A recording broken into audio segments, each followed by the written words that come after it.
Quorum is present. Without objection, the chair is authorized to declare a recess at any time. Pursuant to Committee Rule 5B and House Rule 11, Clause 2, the chair may postpone further proceedings today on the question of approving any measure or matter or adopting an amendment on which a recorded vote or the yeas and nays are ordered. The committee will continue to use the electronic system for recorded votes on amendments and passage of the bills before the committee. Of course, should any technical issues arise, which I do not anticipate, we will immediately transition to traditional roll call votes. Any procedural or motion-related votes during today's markup will be dispensed with by a traditional roll call vote. Before we get to the first order of business, I understand we have a birthday today. Is that correct? That's right. We all want to wish Ranking Member Garcia a happy birthday. Thank you. Happy birthday. All right. Now, the first order of business is ratifying the new subcommittee roster. The clerks have distributed the roster electronically. I ask unanimous consent that the committee approve the appointments and assignments as shown on the roster. Without objection, the subcommittee roster is approved. Our next item for consideration is H.R. 151, the Equal Representation Act. The clerk will please designate the bill. H.R. 151, the Equal Representation Act, a bill to require a citizenship question on the decennial census, to require reporting on certain census statistics, and to modify apportionment of representatives to be based on United States citizens instead of all persons. Without objection, the bill should be considered as read and open for amendment at any point. Without objection, so ordered. The chair recognizes himself to offer an amendment in the nature of a substitute. The clerk will please designate the amendment. An amendment in the nature of a substitute to H.R. 151 is offered by Mr. Comer of Kentucky. Without objection, the amendment is considered as read, and the substitute will be considered as original text for the purposes of further amendment. I now recognize myself for 5 minutes for a statement on the bill and amendment. H.R. 151, the Equal Representation Act, ensures federal representation is determined by Americans only. The bill does two simple things. First, the bill requires the U.S. Census Bureau to include a citizenship question on the 10-year census questionnaire. Second, the bill directs that this information be used to ensure fair representation by requiring the Census Bureau to only include citizens in the apportionment base. My amendment in the nature of a substitute simplifies the citizenship question to be asked on the census questionnaire, same as what passed in the House last Congress. Are you a citizen of the United States? Yes or no? That's it. By requiring this question, the United States government will be able to collect accurate data on the makeup of our population. The Census Bureau currently estimates the non-citizen population using survey data from the census-administered American Community Survey. But that data is not based on the entire population. It's only an estimate and suffers from large margins of error. In the past, opponents of a citizenship question have raised concerns that such a question will discourage participation in the census. The theory being that some individuals will be reluctant to respond to the census, especially if they do not have a lawful immigration status. My amendment in the nature of substitute does not require respondents to indicate what immigration status they have or any other related demographic information. Plenty of non-citizens enter this country legally, for example, using a green card or a student visa. We just want to know, very simply, are you a citizen or a non-citizen? It's an easy question, it's not confusing, and it does not reveal anything about an individual's specific immigration status. Although the census will count and enumerate all individuals residing in the United States, this bill would ensure that only citizens are included in the apportionment base from which representation in Congress is determined. According to American Community Survey estimates, there are over 21 million non-citizens residing in the United States and the District of Columbia. These are not naturalized citizens and they cannot vote in federal elections. Non-citizens comprise nearly 7% of the total population of the United States. But non-citizens are not evenly distributed among the states, and some states end up with greater representation in Congress based on a higher concentration of non-citizens. This dilutes the one-person, one-vote principle for citizens in states with fewer non-citizens. It is clear that Congress can and should ensure a fair apportionment based on equal representation of citizens. I thank Representative Edwards, a former member of this committee, for his leadership on this issue. I urge my colleagues to support this legislation. I recognize the ranking member for his statement. Thank you, Mr. Chairman. We, as House Democrats, oppose what we believe is an unconstitutional bill in front of us. The bill attempts to exclude non-citizens from being counted when drawing congressional districts, which clearly violates the 14th Amendment. And the 14th Amendment is clear. It states that seats in the House of Representatives must be based on counting, quote, the whole number of persons in each state, end quote, regardless of their citizenship or immigration status. Now, the U.S. has done this since the amendment was adopted in 1868. Now, during debate on the amendment, Congress talked about using only the number of citizens, but they rejected that idea. This bill also attempts to add a question about citizenship status to the census. We know this question will destroy the accuracy of the census and devastate numerous communities across the country. Non-citizens will avoid answering the census, leading to undercounts across the country. Now, an undercount means loss of federal funding for vital programs like schools and healthcare, diminished political representation, and inaccurate data for urban planning and economic development. This bill is unconstitutional, and we should all oppose it, and we yield back. Ranking member yields back. Any other members seek recognition? The question is now on the amendment. Oh, I'm sorry, Mr. Frost from Florida. Thank you, Mr. Chair. I just want to say I oppose this blatantly unconstitutional bill that violates the 14th Amendment. Putting a citizenship question on the census would increase fear in immigrant communities and decrease the number of responses, undermining the entire purpose of the census in the first place. America's democracy values representation, and it's important that we have a census that is actually on point, since the population count determines how many U.S. representatives each state gets. Congress is supposed to represent everyone, every human, every person, but this bill dilutes that power for our residents. This bill would have huge financial consequences, as census data guides the allocation of $2.8 trillion every year. So I'm fighting for my district, for Central Floridians, and for the state of Florida to get the tools that we need to succeed, not fewer. If enacted, this bill would cause states with large shares of undocumented immigrants, like the state of Florida, to see significant federal funding cuts. This means all Floridians see our public goods close and fall into disrepair, such as roads and transit systems, schools, hospitals, veterans care, and disaster preparation. Republicans in Congress claim to respect the Constitution, but to respect it, you got to read it. And like the ranking member just said, it says very blatantly in Section 2 of the 14th Amendment that we count the whole number of persons in each state. No matter what this president says, no matter what Republicans in Congress say, a person is a person. Immigrants are people, and they should be counted in the census. I yield back. Gentleman yields back. Any other members seek recognition? Chair recognizes Mr. Biggs from Arizona. Thank you, Mr. Chairman. I support this bill, and I just wanted to say that we're at odds here. Obviously, we have very different takes on this, and I believe that this bill actually is in line with the 14th Amendment, Section 2. Districts with large non-citizen populations overwhelmingly elect Democrats. That's just the way that is. Districts with high citizenship rates overwhelmingly elect Republicans. That's fact and data. Of the 24 congressional districts where at least 1 in 5 adults is not an American citizen, only 4 elected a Republican in 2022. And meanwhile, in the 54 districts where non-citizens make up less than 2% of adults, only 5 are represented by Democrats. Pattern is not accidental. Non-citizen populations cluster heavily in deep blue urban areas, inflating population totals and giving Democrat districts more representation in Congress than the citizen voting population truly warrants. Non-citizens cannot vote. Take a look at Section 2. The basis of representation therein shall be reduced in the proportion which the number of such male citizens shall bear in the whole number of male citizens, etc. These are things in Section 2 of 14 that are basically the arguments that were made in that convention are borne out by the facts I'm giving you now. Non-citizens cannot vote, but they are counted the same as voting citizens during apportionment under the current scheme. That means districts with fewer actual voters gain more political power despite having fewer Americans participating in elections. And let's just consider my home state. After years of litigation, 15 Arizona counties, and we only have 15 counties. We've got, some of our counties are bigger than states, bigger than New Jersey, etc. But these counties are verifying and removing up to 50,000 registrants who never provided proof of U.S. citizenship. There are up to 50,000 people in my state alone who have failed to provide proof of citizenship when registering to vote. Imagine that number nationwide. That doesn't even include the number of people being counted in our census who are here illegally. Asking this question is common sense.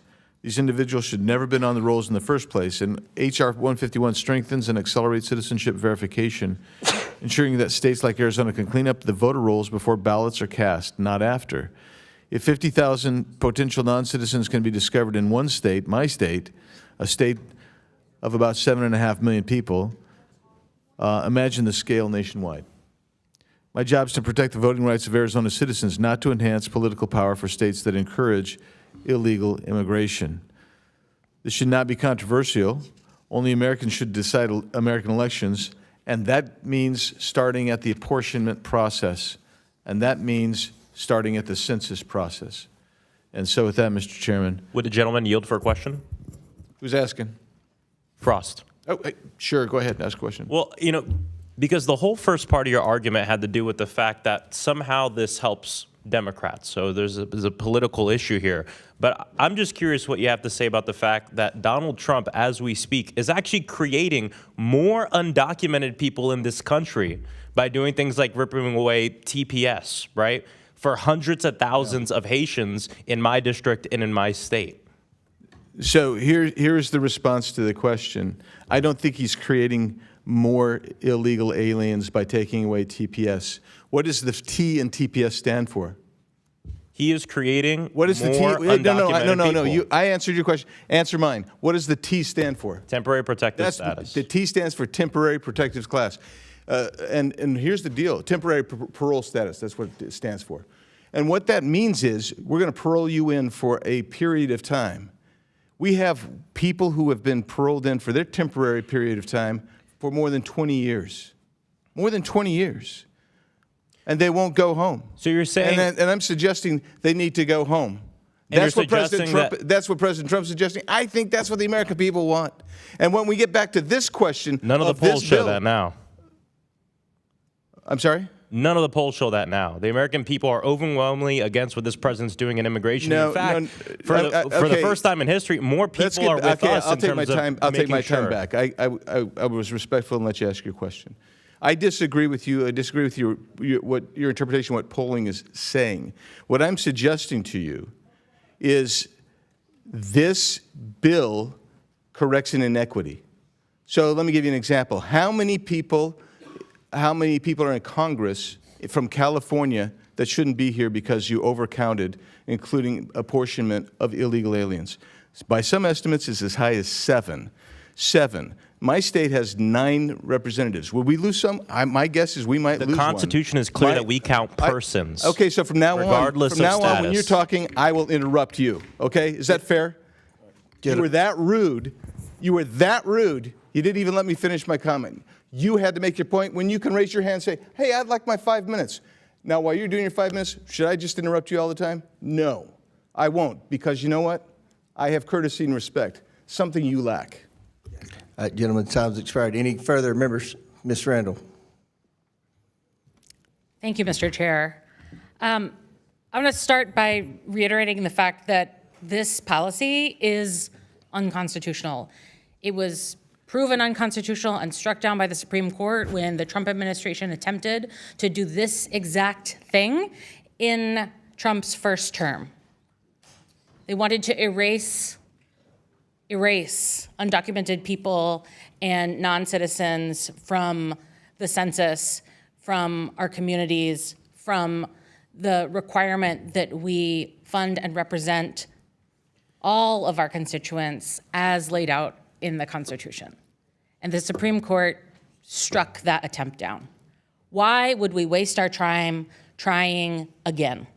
Why would we waste our time trying to pass an unconstitutional policy that is clearly unconstitutional, that is clearly trying to erase the existence of people who are simply here in this country? We can argue immigration policy. We can argue whether we should have more robust asylum processes, paths to citizenship.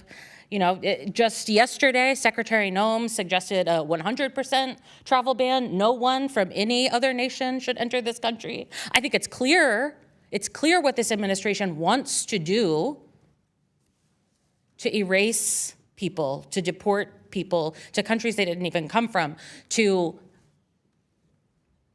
attack the Constitution and to use every tool possible to consolidate power, just as my colleague from Arizona said, so that more Republicans can win. We don't just get to play with the Constitution like that. And I am baffled so often in this job because the Republican Party that I grew up with, the role models that I knew in my community, my dad, my faith leaders, folks that I served with in the legislature, Republican members believed so strongly in the Constitution, in the amendments as laid out, in the importance of this document to guide our country forward. And what I hear every day is an attempt to attack and tear down this document that helped craft and stabilize our country since its beginning. It's just not true, Mr. Chair, that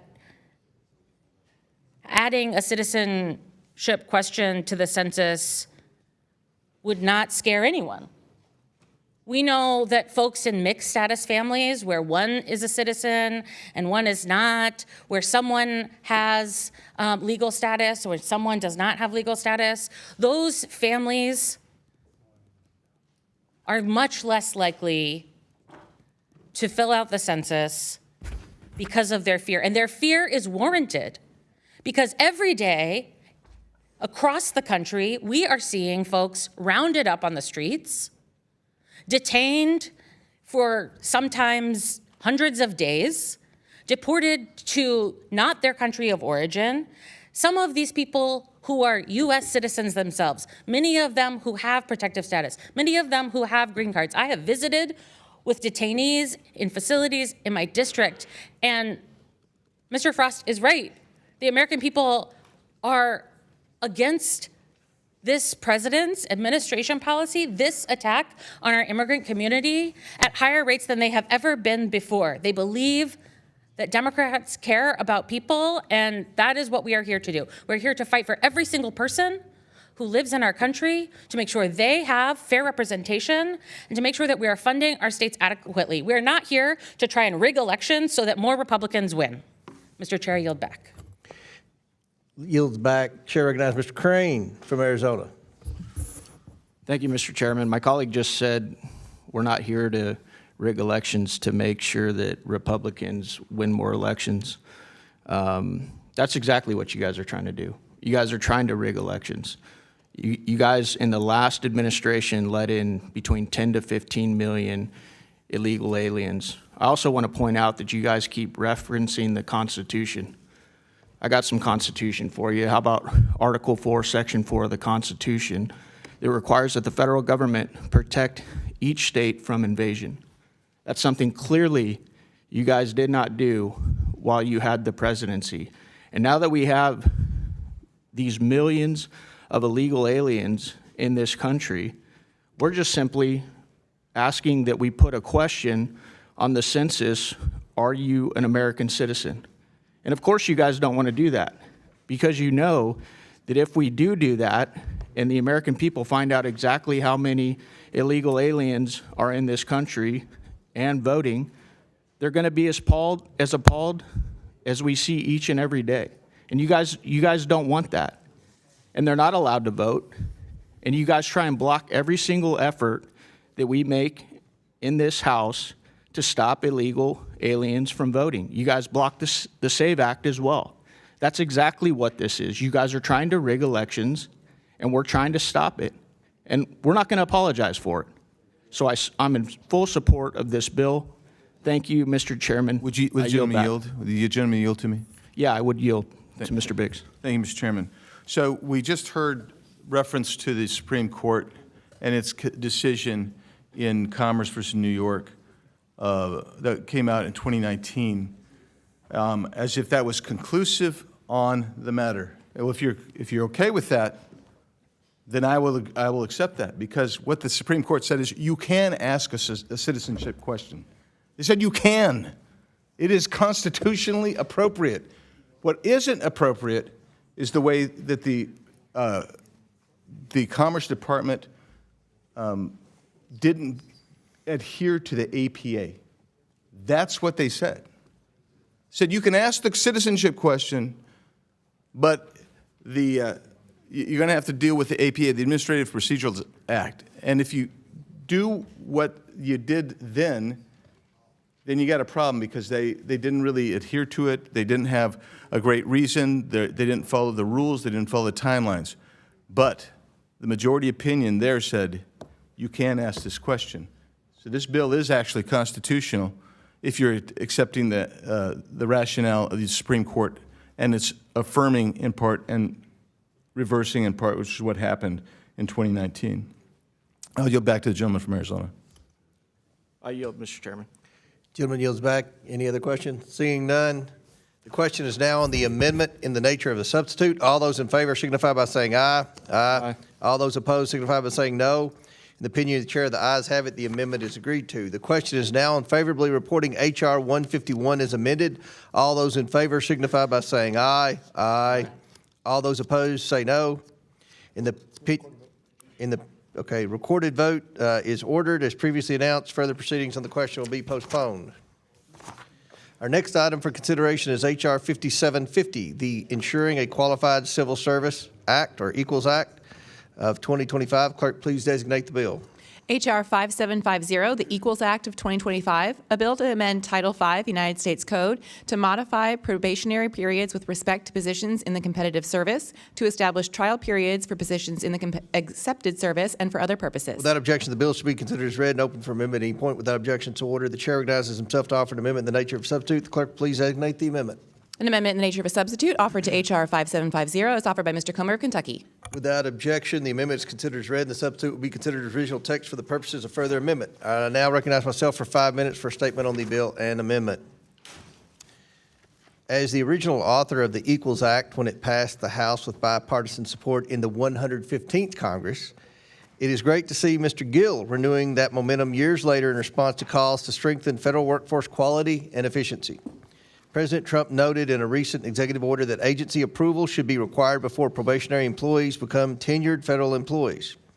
This is in line with a February 2015 GAO report, which stated that the supervisory probationary period may not be long enough for the supervisor to conduct performance management responsibilities.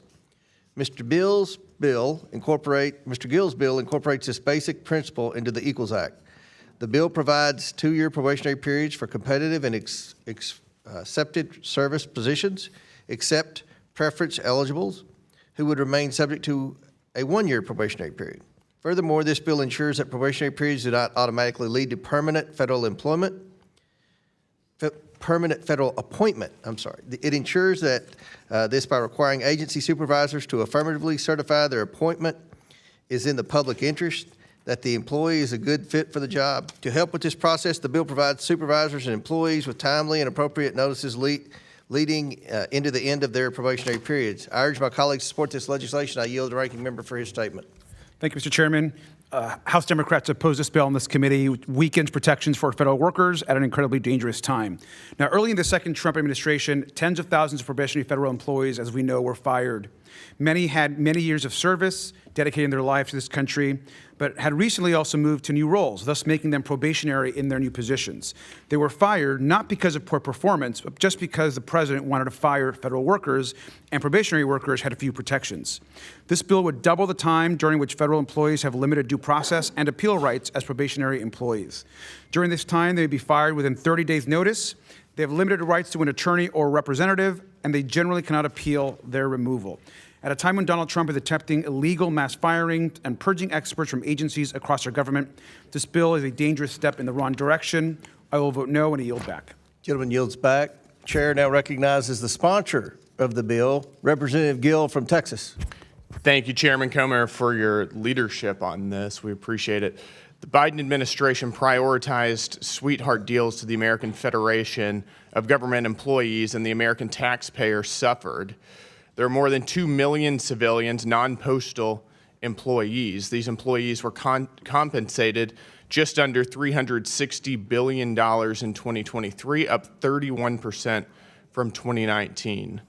During this time, the federal workforce grew by more than 140,000 employees, an increase of over 7%.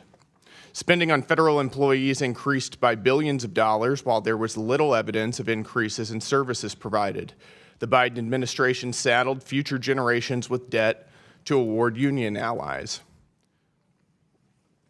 The American people suffered through an inflation crisis while federal bureaucrats were insulated from its effects and continued receiving pay increases. This was wrong and contributed to the American people overwhelmingly electing Republicans in 2024.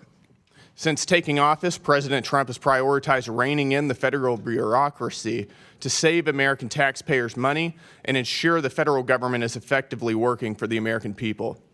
On April 24, 2025, President Trump issued Executive Order 14284, strengthening probationary periods in the federal service. The executive order states that the American people deserve a federal workforce that is high quality, efficient, dedicated to the public interest, and no larger than necessary. President Trump could not be more right. Probationary periods and trial periods are long-standing essential tools to ensure newly hired federal employees are sufficiently performing before their appointments are finalized permanently. I introduced the Equals Act of 2025 to build upon President Trump's executive order. The legislation provides 2-year probationary periods for competitive and accepted service employees instead of the current 1-year period for most employees after their initial appointment. This would allow for better tracking and monitoring of an employee's progress to ensure that they are the right fit for the federal government. This provision came directly from a 2015 GAO report entitled Improved Supervision and Better Use of Probationary Periods Are Needed to Address Substandard Employee Performance. The report from the GAO stated, Chief Human Capital Officers also told us supervisors often do not have enough time to adequately address an individual's performance before the probationary period ends. The report also found that individuals on a probationary period often rotate through various offices in the agency, and supervisors have only a limited opportunity to assess their performance. An employee can often work for the federal government for over 25 years, and having an extra year probationary status to ensure the right employee becomes career tenured is a common sense good government measure. Under current law, if the agency takes no action, the employee automatically transitions from probationary to full competitive service status. My legislation would terminate employment except for those who are certified by the agency head to be retained. I want to be clear that this will not lead to mass termination, but instead a careful performance review to ensure that each employee is the best use of taxpayer dollars. This reform came from the Merit Systems Protection Board, who recommended in a 2005 report titled The Probationary Period, a Critical Assessment Opportunity, quote, OPM should establish procedures so that a probationer does not automatically become an employee in the absence of agency action. An agency should be required to certify that a probationer's conduct and performance have established that individual will be an asset to the government. In the absence of this certification, the probationer's employment should automatically terminate upon the expiration of the probationary period.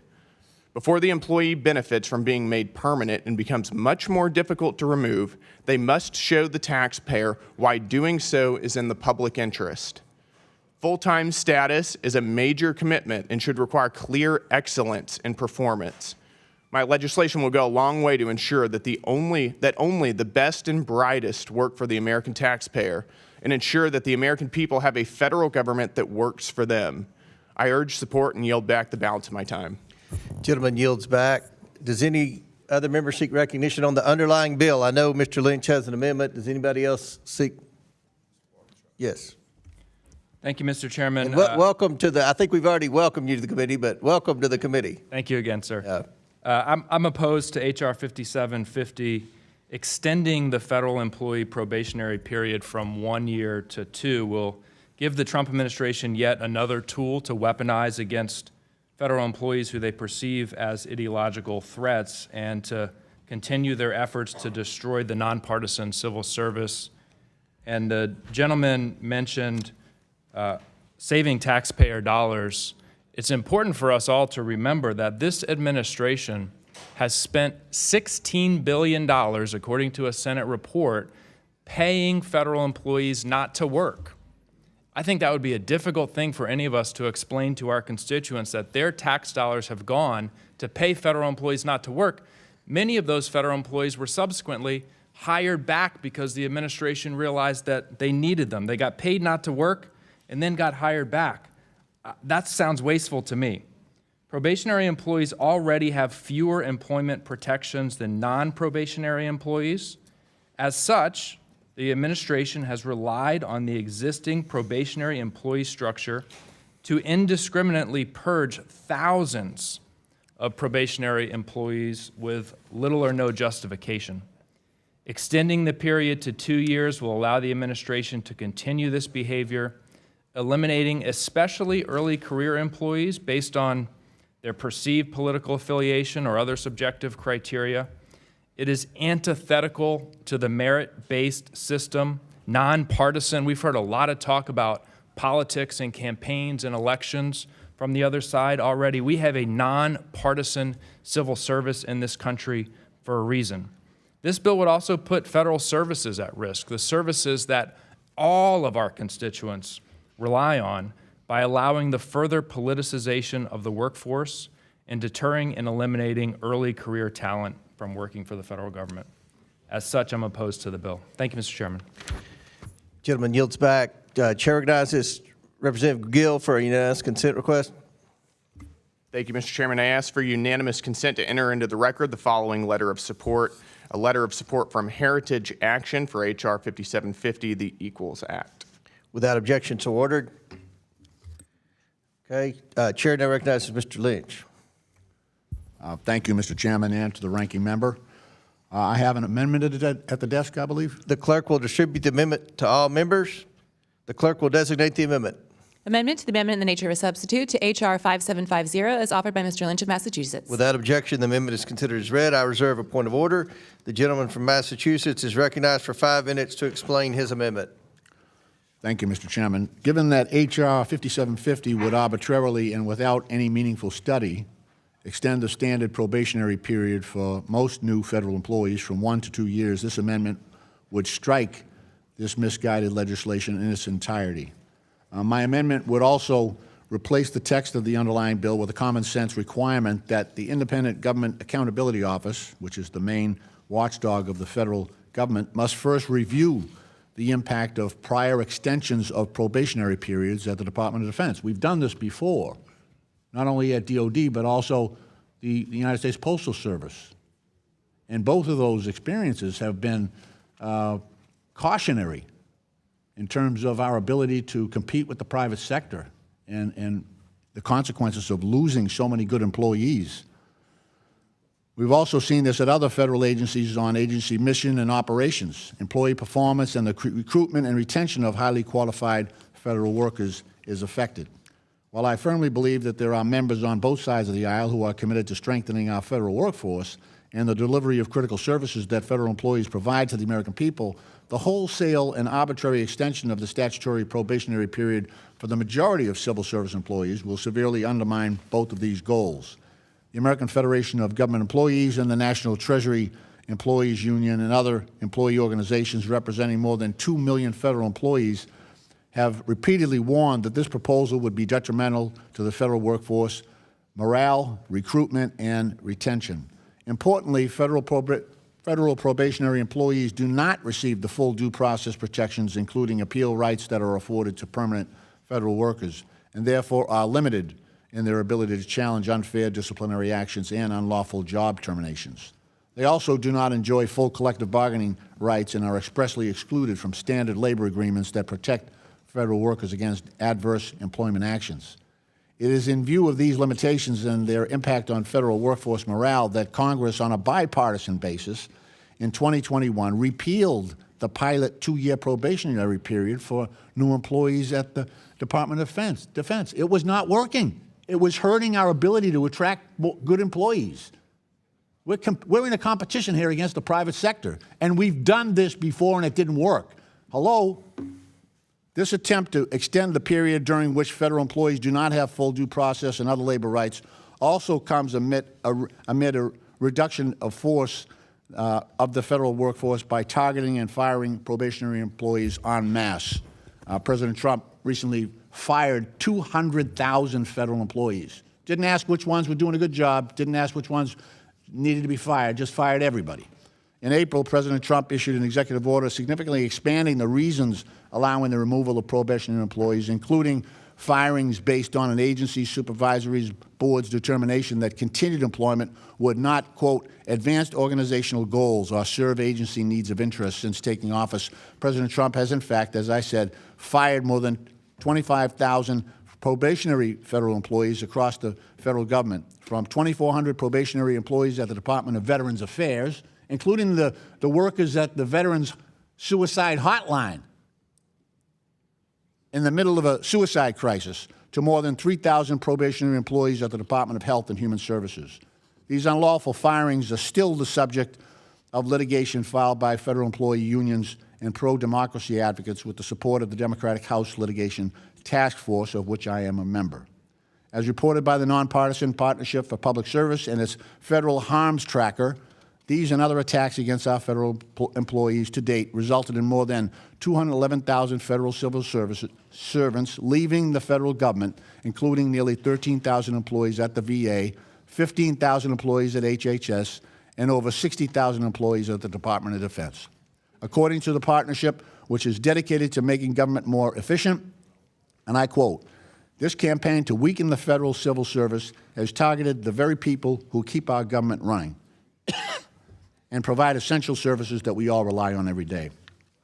Regrettably, the legislation before us does the same, and I urge my colleagues to support my amendment and oppose the underlying bill, and I yield back the balance of my time. Gentleman yields back. I recognize myself to speak on the Lynch amendment. I want to thank Mr. Lynch for offering this amendment aimed at replacing the bill with a provision directing GAO to study the impact of lengthening probationary periods. However, I oppose this amendment, which would gut the underlying bill and deny its improvements to the federal workforce. The simple truth is that the underlying proposal, extending federal employee probationary periods and affirmative certification of employees' value to the federal government and American taxpayer, is not new, with the GAO itself having already studied this issue via a February 2015 report calling for these reforms. It's for these reasons that I oppose this amendment and urge my colleagues to do the same. Chair now recognizes ranking member. Thank you, Mr. Chair. I just want to thank Representative Lynch for offering this important amendment. Any organization, of course, needs to hire and fire the best people, but the legislation we're considering today is rushed and potentially, as we know, harmful. I support this amendment. Committee Democrats support this amendment, which would require the GAO to study how the bill would actually work before rushing through the changes that would allow the president to fire more federal workers. I urge my colleagues to support the amendment, and with that, we yield back. Yeah, and I'd like to yield Mr. Lynch some time. Mr. Lynch. I thank the gentleman for yielding. I just want to point out, so at the United States Postal Service, they had a very long probationary period. And when Postmaster General DeJoy came in, appointed by President Trump, he got rid of that. He got rid of that because we needed to bring on new employees, and it was such a drag, and it created such dissension among the workforce. And remember, the United States Postal Service has 100,000 less people today than it did 20 years ago. So they've been bringing in automation. They've been working with the unions there. It's not an adversarial relationship all the time. But I think, Postmaster General DeJoy knew his business. He knew operations, he knew efficiency, and he got rid of that voluntarily and said, this is hurting the organization, this is hurting our efficiency, so I'm going to do away with it. So now when folks come on, they don't have quote-unquote casual employees like they used to do years ago. They bring people in, and they train them, and they impress upon them they're in a career, and it's a good vibe and a good way to treat your employees with respect. So, take a look. I just advise members, take a look at what happened at DOD when we did this. We lost a lot of good employees, and we are in a daily competition. I see what's going on at the VA. We got nurses that can walk across the street at a private hospital and basically double their pay. So how do we get VA nurses to stay on the job? How do we get therapists? We got a lot of veterans that need care desperately. And, President Trump just laid off 13,000. And we got a backlog of cases now. We're not taking care of our veterans. And this is going to make it worse. Because, a new nurse, probably with student loans, is going to look at going on to the federal, workforce and saying, okay, I'm going to have no rights for a couple of years, and if I go to a private hospital, the pay's better, the hours are probably a lot better, the benefits are better. How do we get that person to come to work at the VA? So there's real managerial problems with the underlying bill, and I'm trying to get at that. And this is not new. Some of us have been here a while. We've seen this before, and it didn't work out well. And this is not going to work out well either. So, but with that, I yield back my time to the ranking member. Yield back. Chair recognizes Mr. Biggs from Arizona. Thanks, Mr. Chairman. I would have sworn that I had heard earlier in this debate on this bill of the nonpartisan nature of the federal workforce. Now, there's about 2.4 million people, 2.3 million people in the federal workforce, according to the Office of Personnel Management. And I thought, well, it'd be interesting, if it's really nonpartisan, then we should see something pretty similar. I'm just going to take this as my variable. I'm going to look at donations to political campaigns just to see how that worked out. So of that federal workforce, 30% of donations went to Republicans and 70% went to Democrats. And that's interesting because it's by a 2-to-1 margin, better than 2-to-1 margin. It's not nonpartisan, it's very partisan. Two agencies didn't have any donations to Republicans at all, and not surprisingly, it is the Department of Education and the Office of Personnel Management. They didn't have any. And then, so I thought, well, what did they give to in the vice presidential race, or the presidential race when you had Vice President Kamala Harris running? 84% of federal employees gave money to Kamala Harris, and about 16% gave to President Trump. The ratio was $3.5 million to $675,000. And then somebody mentioned recently in the debate here about the unions, about the federal unions. And I thought that was interesting because let's see what they did. Well, AFGE, the American Federation of Government Employees, 96% of donations in the last cycle went to Democrats. That's interesting. And then it was didn't perform as well for Democrats as the National Treasury Employees Union, which had 98% going to Democrats. And so the point being is, if you're arguing that somehow this bill is going to make us less partisan, I'm trying to conceive of how we could possibly be less partisan than we how we are so partisan now.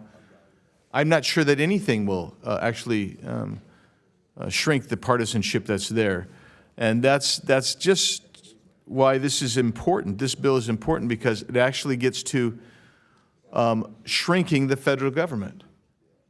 And the fundamental difference that you see here is the arguments being made by my colleagues on the other side is that they don't want to shrink the federal government. And I want to shrink the federal government. I think the federal government is bloated and overbig. 2.4 million employees. That's a lot of folks working that could be doing something different. And we should probably shrink the footprint. We had an overwhelming vote yesterday to actually take down and reduce, and it was a bipartisan vote, to reduce the number of crimes created by regulation or statute. And there's, as I pointed out yesterday, there's somewhere in the neighborhood of 400,000 crimes created by regulation. Well, as long as you have fiefdoms created and you have people saying, well, I need to work here, and this is where I'm going to work, you're going to protect those. So everybody who voted yesterday to shrink or at least study, at least count, because we don't even know what the real number is, count the number of criminal violations in the regulations and statutes, to vote here today and say, well, we don't want to do this because it might reduce the size and scope of the federal government. I think those are disingenuous, or at least certainly incongruent arguments and positions. And so, Mr. Chairman, I have to regretfully oppose Mr. Lynch's proposed amendment, as well as support Mr. Gill's underlying bill, and I'll yield back. Gentleman yields back. Any other members seek recognition? Chair recognizes Mr. Gill from Texas. Thank you, Mr. Chairman. I too oppose this amendment and urge my colleagues to support the underlying bill. Listen, this is a very common sense piece of legislation that simply says that we're going to have a 2-year probationary period for federal workers, during which time we can evaluate them and their managers can determine whether their employment for the federal government makes sense for American taxpayers. We hear that unions are opposed to this, and that's no surprise to anybody. But the reality is that we represent the American people whose tax dollars we are stewarding, not union bosses who are engaged in collective bargaining against the American taxpayer. Once federal workers are outside of this probationary period, they receive virtual tenure. They're incredibly difficult to fire or to get rid of. And the purpose of their employment is to serve the American people, to make federal services better. Our federal programs are not intended to be jobs programs for substandard government workers. So I urge my colleagues to support this common sense bill to ensure that federal workers are, in fact, meeting basic standards of competency, giving more discretion to managers to ensure that we are stewarding tax dollars appropriately, and as Mr. Biggs said, right-sizing the federal government. With that, I yield back. Gentleman yields back. Any other members wish to speak on the Lynch amendment? Representative Crane, Arizona. Yeah, I oppose this amendment, and I just want to offer my full support for Mr. Gill's bill here, which would just increase the probationary period for federal employees from 1 year to 2 years. I think that's completely rational, and I think it does protect the American taxpayers. I joined a community in the Navy called Naval Special Warfare. I was on probation for 2 years. I knew that if I screwed up or didn't do my job or live up to the standards, I would be let go, and I had no problem with it because I wanted to be a part of a community that actually did its job and had standards. And so I commend Mr. Gill on his bill. I think it'll be good for the American people. The American people do feel like Washington, D.C. is extremely bloated. They know how difficult it is for us to get rid of bureaucrats who aren't doing their job, and I think this bill helps a lot. I yield back, Mr. Chairman. Well said. Any other members seek recognition? The question is now on the amendment offered by Mr. Lynch from Massachusetts. All those in favor signify by saying aye. Aye. All those opposed signify by saying no. No. In the opinion of the chair, the noes have it, and the amendment is not agreed to. Recorded vote, Mr. Chair. A recorded vote is ordered. As previously announced, further proceedings on the question will be postponed. Our next item for consideration is H.R. 5749, the Official Time Reporting Act. The clerk will please designate the bill. H.R. 5749, the Official Time Reporting Act, a bill to amend Title V United States Code to require that the Office of Personnel Management submit an annual report to Congress relating to the use of official time by federal employees. Without objection, the bill shall be considered as read and open for amendment at any point. Without objection, so ordered. The chair recognizes himself to offer an amendment in the nature of a substitute. The clerk, please designate the amendment. An amendment in the nature of a substitute to H.R. 5749 is offered by Mr. Comer of Kentucky. Without objection, the amendment is considered as read, and the substitute will be considered as original text for the purposes of further amendment. I now recognize myself for 5 minutes for a statement on the bill and the amendment. The average American is likely unaware of the concept of official time. Official time is the amount of time taxpayers pay for federal employees to work on behalf of labor unions rather than their official duty of serving the American public. The simple truth is that while official time may be beneficial to federal employees and union bosses, it comes at the expense of hardworking taxpayers. While it is an open question whether or not taxpayer-funded official time is valuable for the American taxpayer, we should all agree that transparency is necessary for Congress to conduct proper oversight on this issue. President Trump issued an executive order and first of its kind report in 2019 providing this very information. Unfortunately, President Biden issued an executive order repealing that same policy as one of his first acts as president. Following his reelection, President Trump's Office of Personnel Management directed the release of a study on union time in the federal workforce, which was released in August. This report revealed the tremendous amount of taxpayer resources spent funding union activities rather than serving the American people.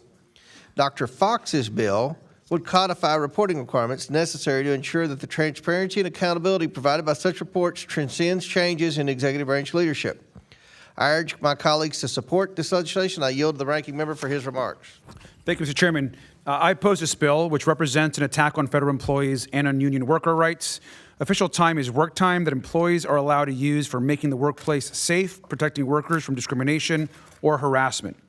We all know that union representatives cannot use official time for union-only activities like signing up new members, collecting dues, choosing union leaders, or holding internal union meetings. Official time is important because it helps the federal workforce run smoothly. It can lower employee turnover, improve customer service, prevent expensive legal problems, and help agencies implement new programs and rules more quickly. And importantly, it is only available to a few workers. This bill is designed to enable future attacks on official time and restrictions on federal workers' rights to organize. This bill is opposed by AFGE, other federal employee unions, and the AFL-CIO. I oppose it, and I yield back.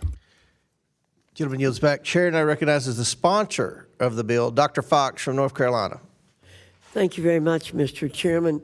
And let me begin by asking unanimous consent to enter into the record the following letter of support, a letter of support from the National Taxpayers Union for H.R. 5749, the Official Time Reporting Act. Without objection, so ordered. Thank you, Mr. Chairman. Mr. Chairman, we've talked a lot this year about how the federal government can and should operate in a more efficient, transparent, and accountable way.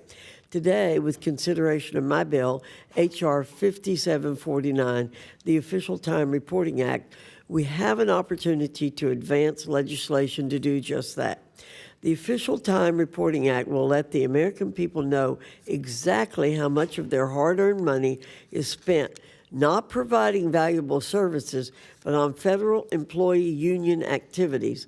This bill simply requires all agencies to report on the cost of taxpayer-funded union time and to justify any aggregate annual increases. Frankly, many Americans may be surprised to hear that federal employees can use official time to perform duties related to government employee unions. This includes activities such as negotiating new union contracts, handling disputes, or, quote, general labor-management relations, end quote. In fact, in fiscal year 2024, nearly $208 million was spent across the federal government on taxpayer-funded official time. This is a staggering amount of money. In 2018, President Trump issued an executive order requiring federal agencies to report on exactly how much taxpayer-funded official time was used for union duties. However, in 2021, the Biden administration sadly reversed this policy and opted to obscure the true cost of union time to taxpayers. Okay. Nevertheless, at the start of the new Trump administration, agencies were once again required to report on the use of taxpayer-funded union time. Transparency must be durable and not subject to the whims of an administration. H.R. 5749, the Official Time Reporting Act, would make transparency and accountability the law of the land and ensure that no future administration can undo the taxpayer-funded union time reporting requirements. We owe it to taxpayers to make sure that every tax dollar is used well to provide high-quality services. This starts by providing a full accounting for every tax dollar spent on union activities. I urge my colleagues to support H.R. 5749, the Official Time Reporting Act, and I yield back. Chair yields back. Gentlelady yields back. Chair recognizes Mr. Frost from Florida. Thank you, Mr. Chair. I oppose this bill, which builds upon the Trump administration's all-out assault on people's right to a dignified job. This year, under the Trump administration, federal employees have faced job insecurity, financial strain, and the loss of collective bargaining agreements. This bill will make matters worse. We all benefit when unions and their members are empowered to prevent and address retaliation, discrimination, and sexual harassment. It helps federal employees do their job well. The return on investment for letting federal employees use official time to make government more efficient, productive, is very high. This harmful bill would crack down on union rights and collective bargaining. It aims to exclude thousands of federal workers from exercising their First Amendment rights, and it further degrades the important work of unions and union members. And I also have to say, you know, in the debate on the last bill, one of my colleagues brought up the fact that he's concerned or annoyed or was whining about the fact that many federal employees don't support their party. And then they put forth bills like this, and then you have a president like Donald Trump who is slashing away their collective bargaining, making it so they don't have so they have job insecurity, financial strain, and the loss of their right to bargain collectively and together. That might be one of the reasons why many federal workers aren't super jazzed about this administration. Maybe it's that someone like Russell Vought literally said that he wants federal workers to be traumatized. So it's not confusing to me why a group of mostly working class people are not jazzed about what this administration is doing to their own lives and to their own livelihood. I also have to say, this is about government efficiency. It's about making sure that people are doing their jobs well. I think we have to look at some of the political appointees at the highest levels of this administration. I'd say it's not doing your job well to, say, put a reporter in a signal chain that has war plans. But I don't hear anything from the other side about cracking down on that. You want to crack down on working class people who are trying to do a very important job for our country with barely any resources and take away their collective bargaining? I mean, it's ridiculous. Hardworking Central Floridians want their government to make their jobs safer and better, more fulfilling, not less. And my district and myself, we oppose these ill-conceived efforts to rip away collective bargaining for federal workers. I yield back. Gentleman yields back. Any other members? Mr. Walkinshaw. Thank you, Mr. Chairman. I'm also opposed to the bill, and just want to note it's been said, OPM already tracks and issues a report on official time. Both the Trump administration and Dr. Fox used the phrase taxpayer-funded union time. Under the law, official time cannot be used for political activity, for personal business, for union recruitment, for any work disruption activity, or any work that's not related to representing employees and improving the function of that agency. Among the flaws in the bill is the fact that it doesn't ask OPM to look at or report on the many benefits of official time. And the Merit System Protection Board, the Government Accountability Office, and other independent organizations have demonstrated that official time reduces costly legal disputes, improves morale in agencies, helps agencies resolve problems earlier before they become bigger problems that are more expensive, and cost just a fraction of the arbitration or litigation that could result from official time not existing. So for those reasons, Mr. Chairman, I'm opposed to the bill, and I yield back. Any other members seek recognition? Seeing none. The question is now on the amendment in the nature of a substitute. All those in favor signify by saying aye. Aye. All those opposed signify by saying no. In the opinion of the chair, the ayes have it. The amendment is agreed to. The question is now in favor of reporting H.R. 5749 as amended. All those in favor signify by saying aye. Aye. All those opposed say no. In the opinion of the chair, the ayes have it. The bill is ordered favorably reported as amended. Recorded vote, please. Recorded vote is ordered. As previously announced, further proceedings on the question will be postponed.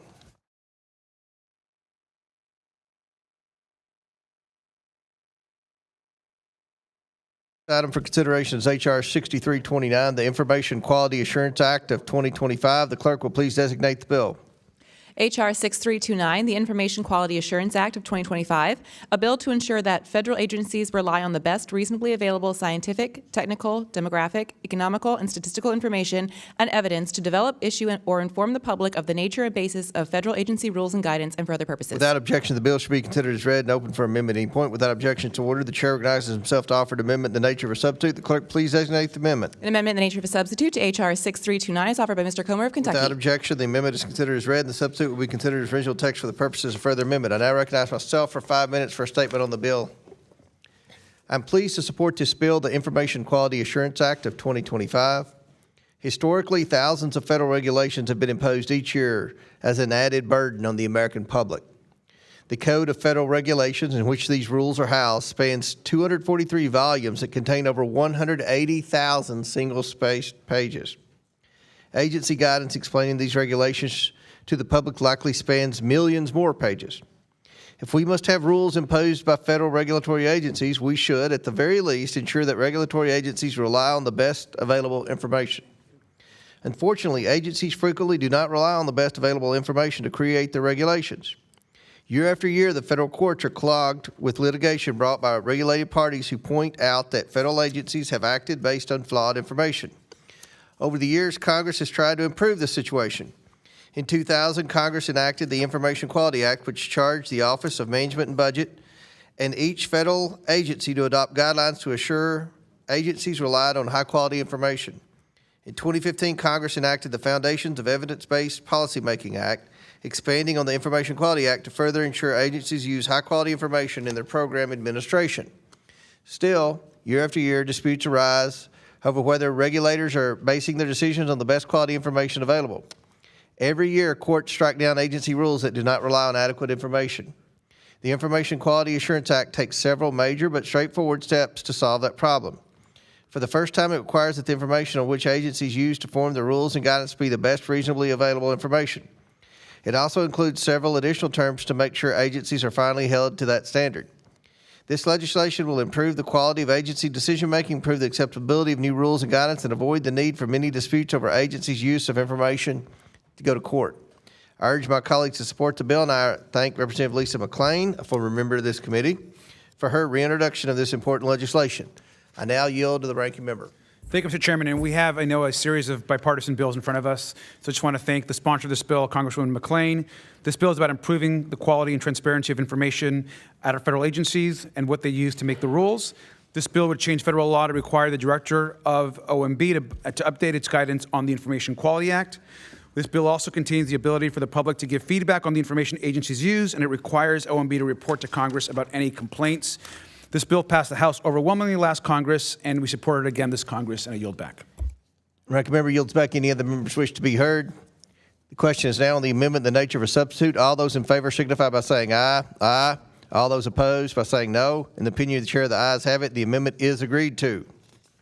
The question is now unfavorably reporting H.R. 6329 is amended. All those in favor signify by saying aye. Aye.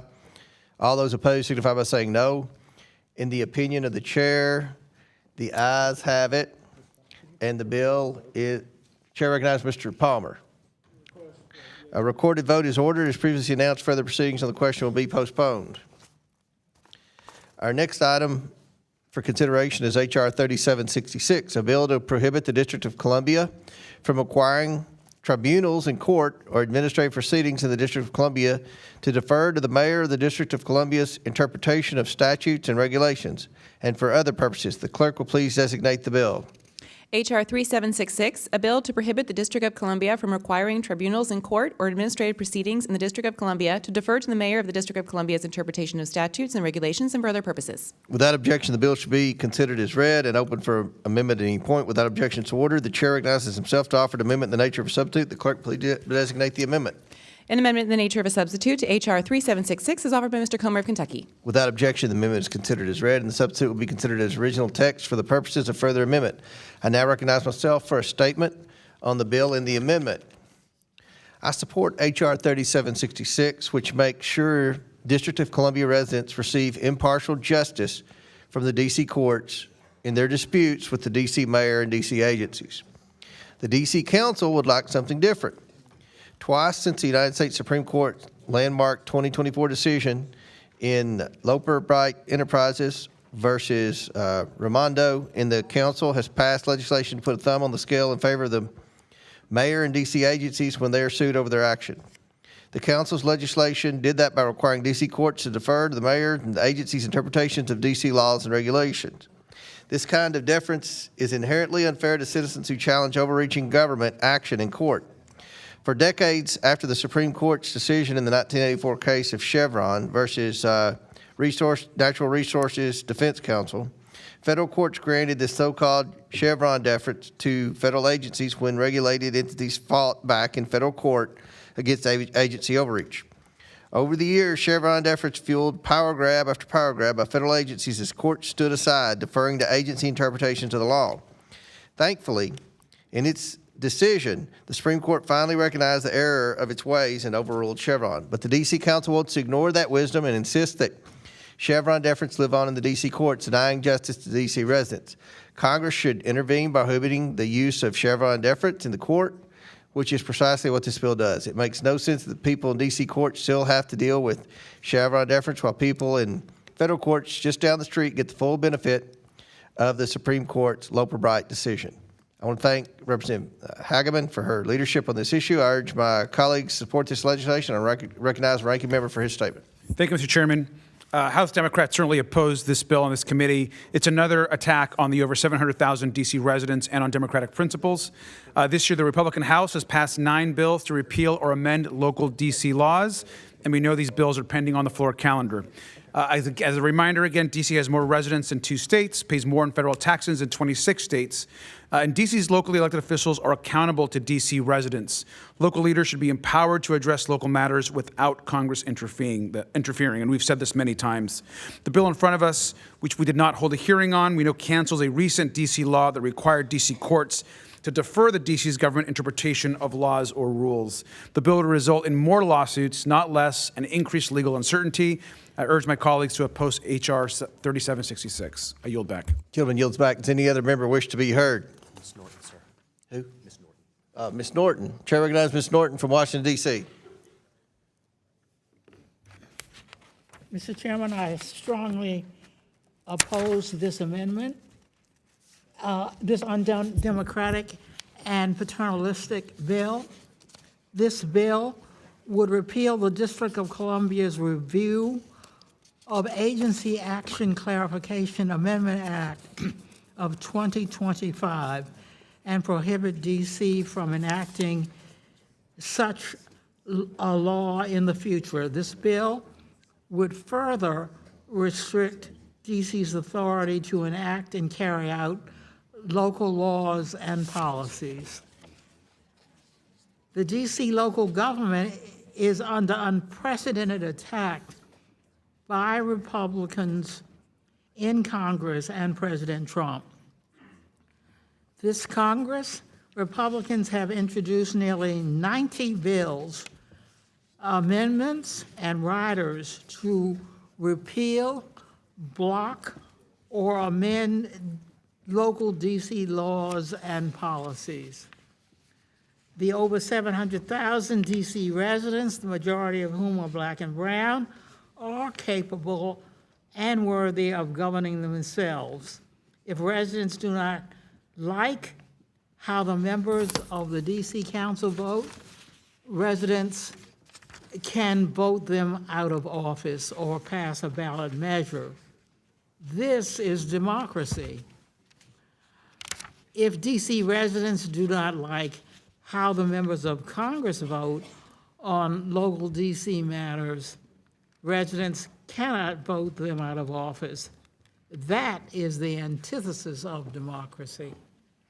I ask unanimous consent to enter into the record a joint letter opposing this bill from the D.C. Mayor, the D.C. Council Chairman, and the D.C. Attorney General, all of whom were elected by D.C. residents. Without objection, so ordered.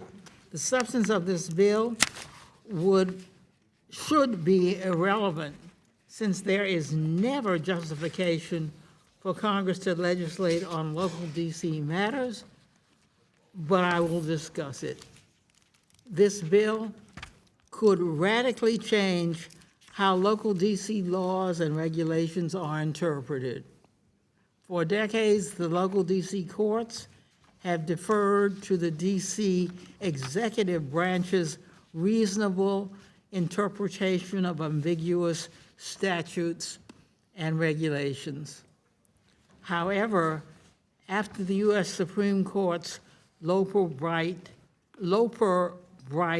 decision last year, which overruled Chevron, a question arose about whether the local DC courts would overrule their own long-standing deference precedent, which was similar to Chevron deference.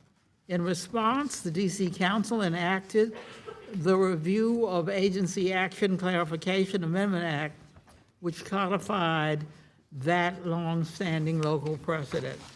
DC residents have all the obligations of American citizenship, including paying federal taxes, serving on juries, and registering within the Selective Service.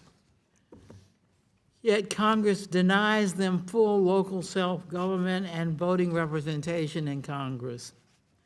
The only solution to this undemocratic treatment is to grant DC statehood. The DC Statehood Bill, H.R. 51, grants DC residents full local self-government and voting representation in Congress. H.R. 51 reduces the size of the federal district from 68 square miles to 2 square miles, consisting of the White House, the Capitol, the Supreme Court, and the National Mall. The residential and commercial areas of DC would be a new state.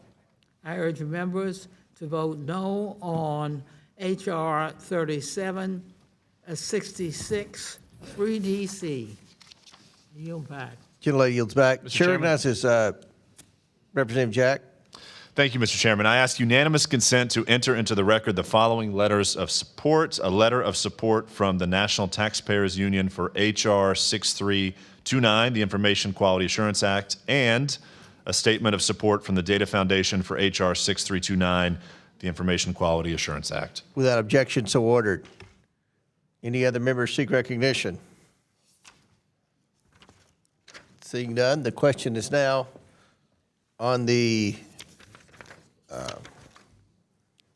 on the amendment in the nature of a substitute. All those in favor signify by saying aye. Aye. All those opposed signify by saying no. In the opinion of the chair, the ayes have it. The amendment is agreed to. The question is now in favor of reporting H.R. 3766 as amended. All those in favor signify by saying aye. Aye. All those opposed signify by saying no. In the opinion of the chair, the ayes have it, and the bill is ordered favorably reported as amended. Recorded vote, Mr. Chair. A recorded vote is ordered as previously announced. Further proceedings on the question will be postponed.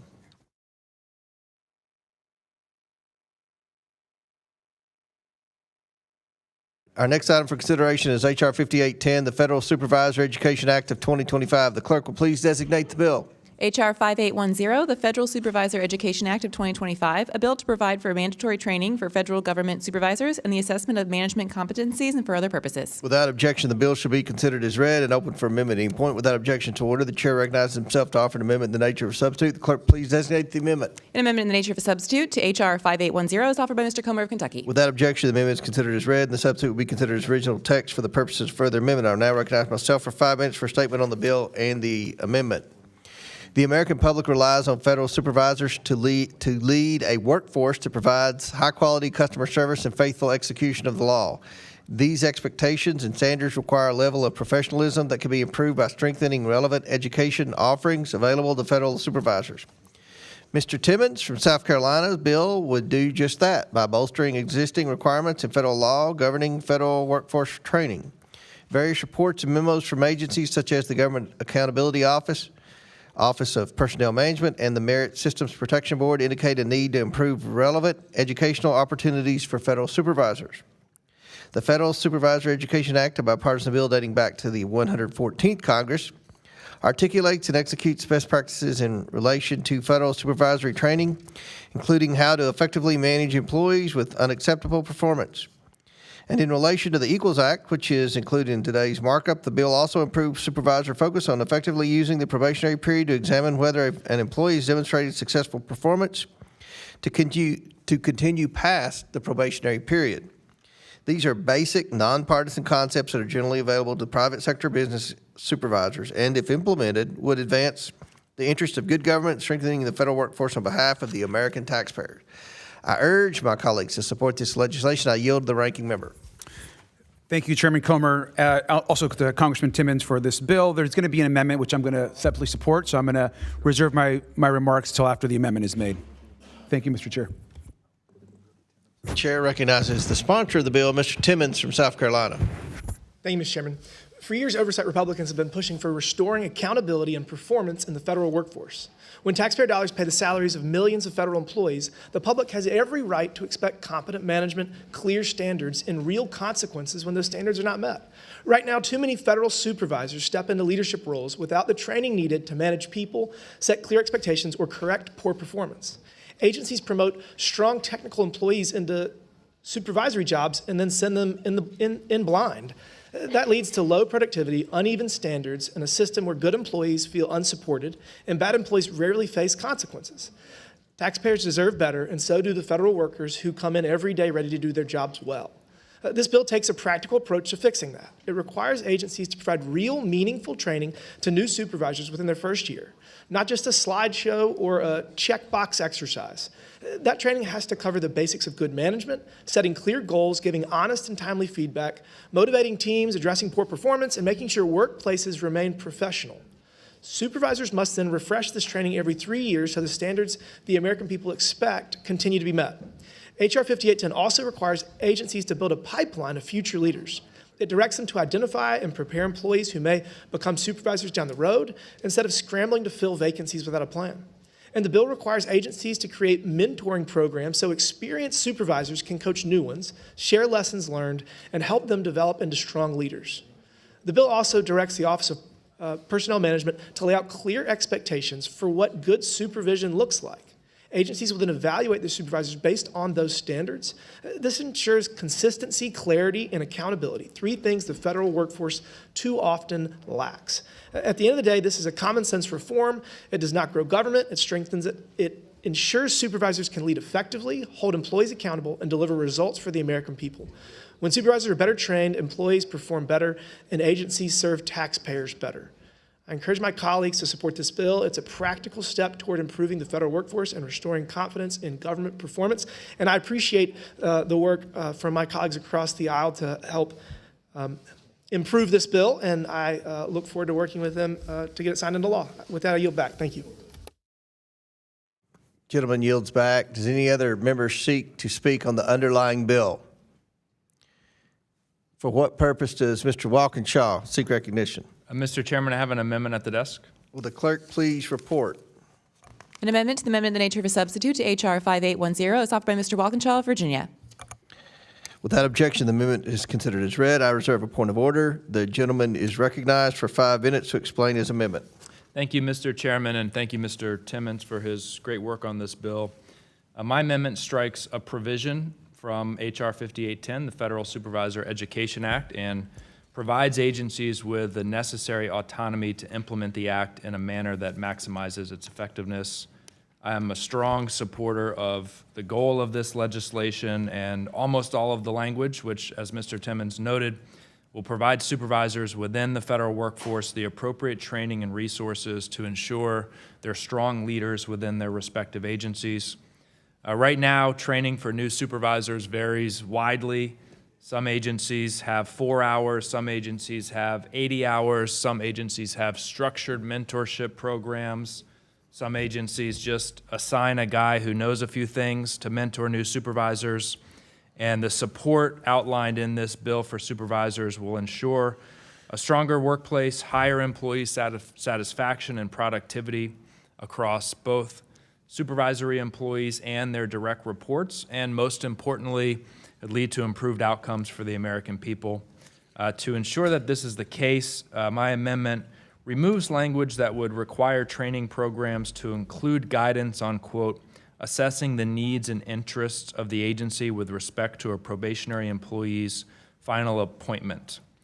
This language is, in my view, subjective and outside the scope of the legislation. The bill already requires supervisors be trained on how to, quote, effectively use the probationary period to examine whether an employee has demonstrated successful performance or conduct to continue their employment.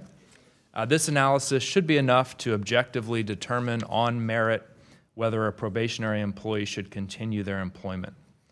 requirements that instruct supervisors to determine employment eligibility based on agency interests open the door to a subjective analysis that I said I think is outside the scope of this good piece of legislation. Mr. Chairman, I urge my colleagues to vote yes on the amendment to ensure that the bill delivers on its full potential to both federal supervisors and, most importantly, to the American public. With that, I yield back. Gentleman yields back. I want to thank Mr. Walkinshaw for offering this amendment aimed at striking one reference in the underlying bill.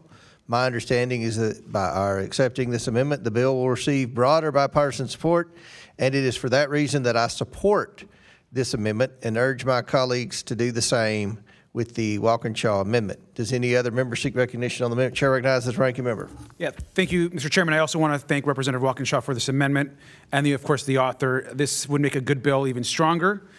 This amendment would make it clear that supervisors may not negatively review or remove an employee for political reasons, and I think we all should support this amendment, and I want to yield back.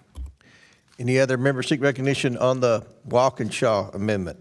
The question is now on the amendment offered by Mr. Walkinshaw. All those in favor signify by saying aye. Aye. All those opposed, no. In the opinion of the chair, the ayes have it, and the amendment is agreed to. The question is now on the amendment in the nature of a substitute.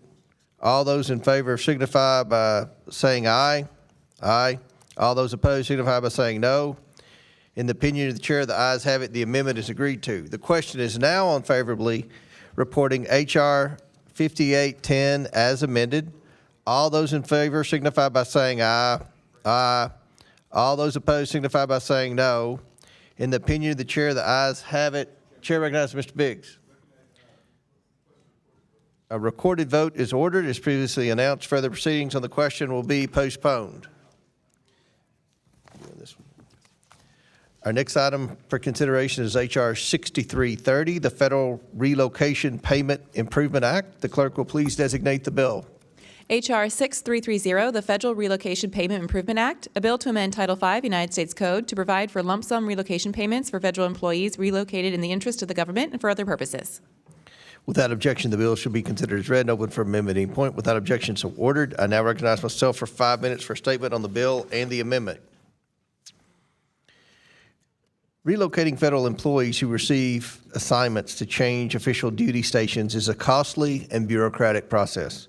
According to the GSA, which is responsible for managing such relocations, in fiscal year 2024, the cost for employee relocation across agencies ranges from $11,000 to a staggering $143,000 per employee. The high cost contrast with their private sector counterparts whose relocations costs are considerably less. In fact, current law and regulations require 7 categories of mandatory relocation entitlement and another 6 discretionary. This complexity diverts federal agency resources that could otherwise be available for other mission-focused priorities. It also comes at the expense of federal employee satisfaction, as those relocating are forced to navigate a prolonged bureaucratic maze of document filings and payment processing. Fortunately, there is a tested alternative to the current system as demonstrated by agencies such as the Fish and Wildlife Services and Customs and Border Protection in a recent pilot program. Those agencies have utilized an existing authority to provide negotiated lump sum payments to relocating employees who are then responsible for completing their moves without having to navigate the existing processes. Their simplified lump sum payments and processes have reduced agency costs while boosting employee satisfaction. This bill would expand the currently limited statutory authorities for all agencies to provide such lump sum payments to relocating employees when such alternative is the most cost-effective option. I want to thank Mr. Jack for offering this legislation, and I urge my colleagues to support it, and I yield to the ranking member for his remarks. Thank you, Mr. Chairman. I want to thank you as well and the sponsor of this bill, Congressman Jack. This bill would allow federal agencies to pay for employee relocation costs by giving a simple lump sum payment instead of reimbursing every individual expense. This is one of a series of bipartisan bills that we have in front of this committee today, and I want to thank the House majority for their work on this and for partnering with us. This bill would let GSA set up rules and make it easier for agencies to manage their relocation budgets. GSA has already tested this idea in a multi-year pilot program. The bill also requires GSA to create rules for an appeals process. I will vote yes, and I yield back. Gentleman yields back. Does any, Chair recognizes the sponsor of the legislation, Mr. Jack from Georgia. Thank you very much, Mr. Chairman. I am honored to introduce a bill that is a win for taxpayers and federal employees alike. Tens of thousands of federal workers move to new duty stations each year. These moves can be cumbersome for the relocating employees and those managing the move. This bill will streamline and simplify a key part of that process while reducing the cost to taxpayers. This is an opportunity to save money and increase employee satisfaction in a manner that should garner bipartisan support. It's the type of government efficiency reform our constituents demand from us. I'm proud to introduce the Federal Relocation Payment Improvement Act before the Oversight Committee for consideration today. As noted before, H.R. 6330 provides federal agencies the opportunity to optimize a process that could take up to 2 years and over $140,000 to complete. Under the current system, relocating employees often struggle with cash flow issues as they wait as long as a year or more for their receipts to be reimbursed for their moving expenses. This bill will permit agencies to issue a one-time upfront lump sum payment to relocating employees. It's more employee-friendly, less complex, and easier to manage, which is why it is commonly used by the private sector. And we have proof it works in the federal government. A limited number of agencies have already been utilizing this alternate payment method, which has produced many, many savings and improved employee satisfaction for all who have used it. So let's favorably report this bill today, and I encourage all of my colleagues to join me in support of this government efficiency reform. And I'd also like to thank the Oversight Committee staff for working tirelessly on this bill, and I yield back to our distinguished chairman, Mr. Comer. Gentleman yields back. Any other members seek recognition on the Jack bill? Chair recognizes Mr. Biggs from Arizona. Thank you, Mr. Chairman. I support the Jack bill. Making relocation easier supports the larger effort to move agencies and staff into the real American communities. Lump sum option saves taxpayer money, and the current reimbursement system is slow and wasteful. The lump sum approach is simple, predictable, and prevents inflated expense claims. This is a lean government reform. Private companies use lump sum relocation because it cuts red tape and controls costs. Government should follow that model instead of clinging to a bloated process. Easier relocations push decision-making closer to the people. And why is it important to make that easier? Because we do want to move people out of Washington, D.C. Why? Because Washington is wealthy, insulated, and out of touch with the rest of the country. 280,000 federal workers are in the D.C. metropolitan area, and they enjoy a 13% higher salary and benefit than comparable private sector workers. Relocating 100,000 federal jobs, say, from the Washington metropolitan area to the rest of the U.S. would save taxpayers $1.4 billion per year in federal employee locality pay adjustments. It was done in the first Trump administration to much success. And, Mr. Chairman, I offer into the record an article entitled "Move Federal Agencies and Decision-Making Closer to the People." Without objection, so ordered. Does any other member seek recognition? Thank you. Did you have other UCs, Mr. Biggs? No, that was it. Okay, thank you. Thanks. Any other members seek recognition? The question is now on favorably reporting H.R. 6330 as amended. All those in favor signify by saying aye. Aye. All those opposed signify by saying no. In the opinion of the chair, the ayes have it, and the bill is, for what purpose does the chair recognize Mr. Biggs? Recorded vote has been ordered. As previously announced, further proceedings on the question will be postponed.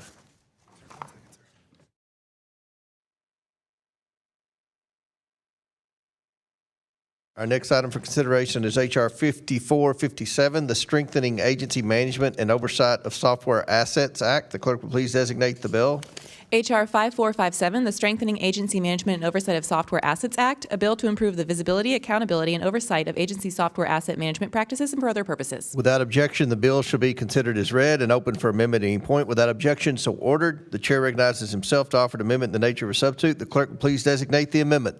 An amendment in the nature of a substitute to H.R. 5457 is offered by Mr. Comer of Kentucky. Without objection, the amendment is considered as read, and the substitute will be considered as original text for the purpose of further amendment. I now recognize myself for 5 minutes for a statement on the bill and the amendment.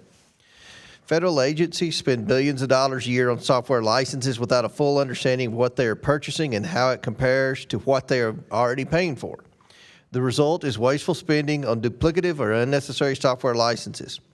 H.R. 5457 will provide Congress better insight into how our federal agencies purchase and use software. The text we're considering today is identical to the text we passed out of the House by voice vote last Congress. This bill improves government software purchasing without unduly limiting the procurement options of federal agencies.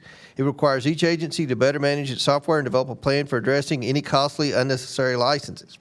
This will reduce wasteful spending and improve government efficiency.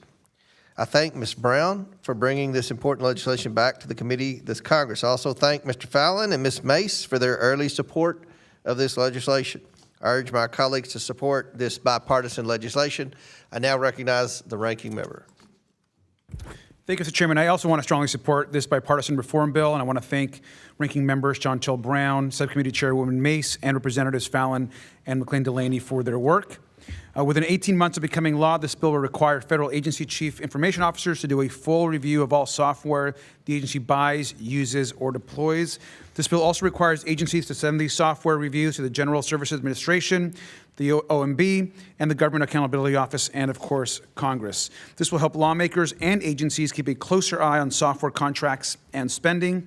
Agencies will then use the reviews to improve planning for software management, address problems, train staff, and meet other needs. I want to thank committee staff who work closely with this and the private sector for developing H.R. 5457, a good bipartisan bill, and I urge all members to vote yes, and I yield back. Gentleman yields back. Chair now recognizes the chairwoman of the Cyber Subcommittee, Ms. Mace, for 5 minutes.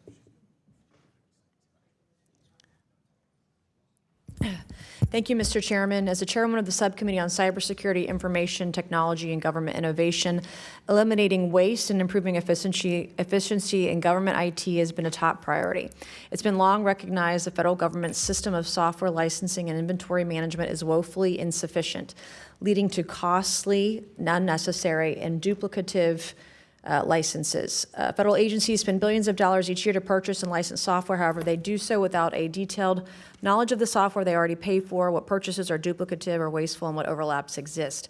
This would be someone paying for two Netflix or Spotify accounts, and it makes no sense. This year, President Trump and DOJ identified and terminated thousands of federal software licenses, costing taxpayer millions of dollars, of which were even being used. But this is just the start. This bill would require agencies to create a comprehensive inventory of software and undergo an independent assessment of software license management practices and contracts. The bill would also require the Chief Information Officer of agencies to develop a plan to adopt enterprise licensing agreements to reduce costs of the government, and OMB to publish a government-wide strategy for software modernization. This bill would not prescribe what software agencies should buy, but rather what agencies and ways to procure and keep track of the software they procure.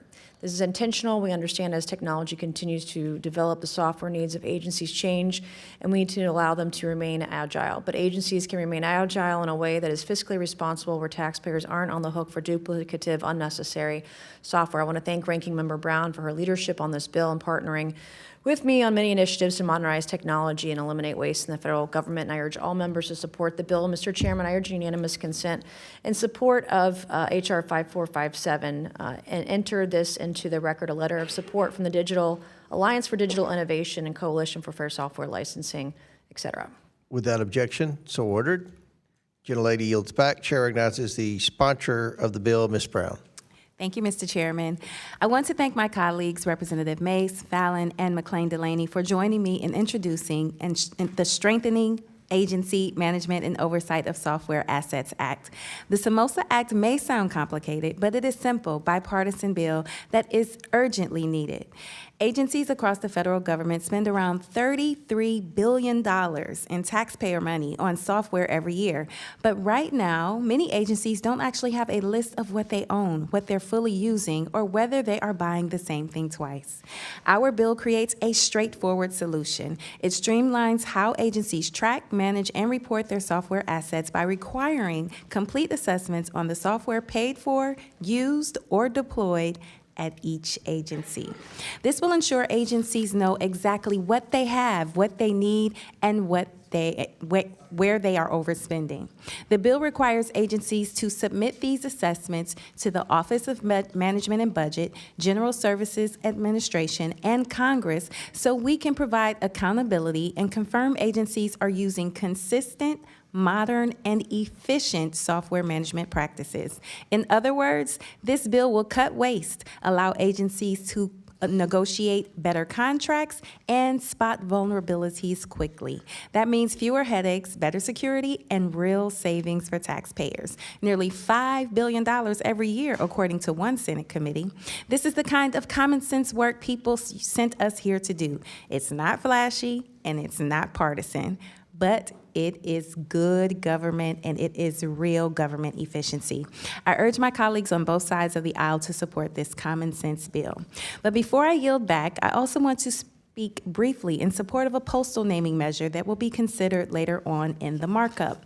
My bill would rename the Collinwood Neighborhood Post Office in Cleveland in honor of Tech Sergeant Alma Gladys Minter, a longtime Cleveland resident and a member of the 6888, the first and only all-black women's Army Corps unit to serve overseas in World War II. In 1945, Ms. Minter and more than 800 women were deployed to clear a backlog of 17 million pieces of mail for American troops in Europe. They finished the job in under 90 days. It's hard to think of anything more fitting than naming a post office after Tech Sergeant Minter.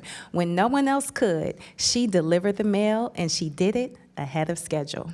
Her work kept service members connected to home and lifted morale at a critical moment in the war. I am thrilled to shine a light, a long overdue light, on Ms. Minter, and I look forward to supporting both these measures later in the markup. And with that, Mr. Chairman, I yield back. Gentlelady yields back. Any other members seek recognition?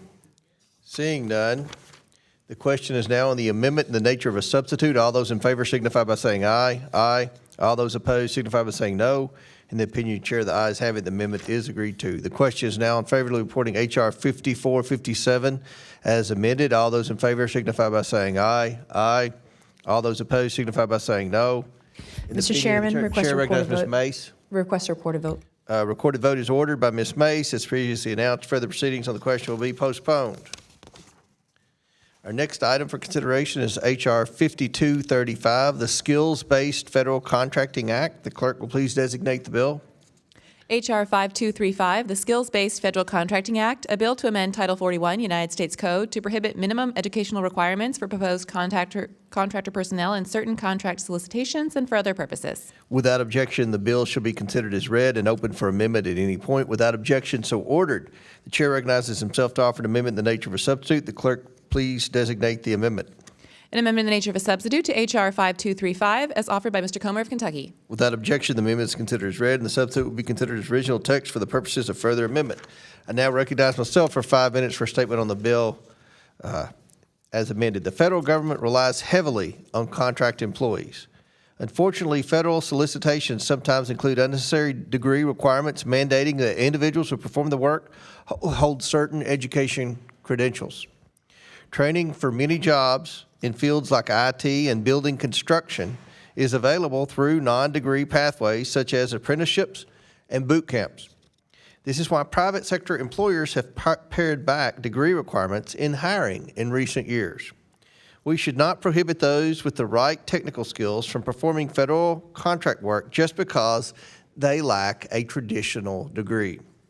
And the companies who employ them, those that offer apprenticeships and engage in skills-based hiring, should be encouraged to compete for government contracts, not be excluded from competition. This bill helps ensure that federal contractors are able to hire qualified professionals with the necessary knowledge, skills, and drive, even if they lack a traditional four-year degree. The bill does this by prohibiting contract officers from stipulating education and experience requirements for contract employees unless the contracting officer can justify in writing that they are necessary to meet the needs of the agency. I urge my colleagues to support this timely, necessary, and bipartisan bill. And I want to thank Ms. Mace, Chairwoman of the Subcommittee on Cybersecurity, Information Technology, and Government Innovation, for her work on this important reform. I now recognize the ranking member for his opening statement. Well, thank you, Mr. Chairman. Again, another great bipartisan effort here in bill. I want to thank you, Mr. Chairman, for bringing it to committee for consideration today. H.R. 5235 makes it easier for Americans with significant skills but without college degrees to be hired as federal contractors.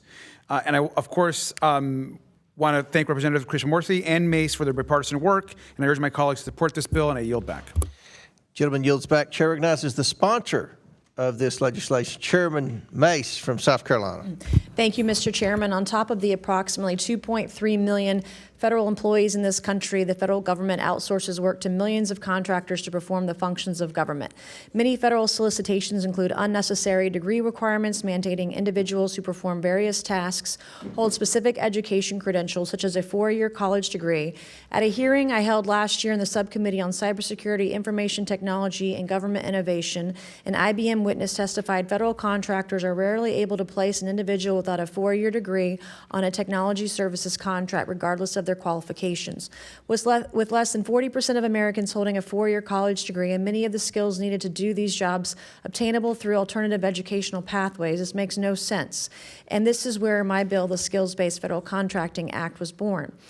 The Skills-Based Federal Contracting Act would prohibit the federal government from including a minimum educational requirement for proposed contractor personnel in a federal contract solicitation, unless the contracting officer provides a written justification for why the needs of the agency cannot be met without such requirements. Many of our nation's largest employers have begun to dramatically curtail college degree requirements, instead hiring based on skills and competency, and it is far past time we do the same in federal contracting.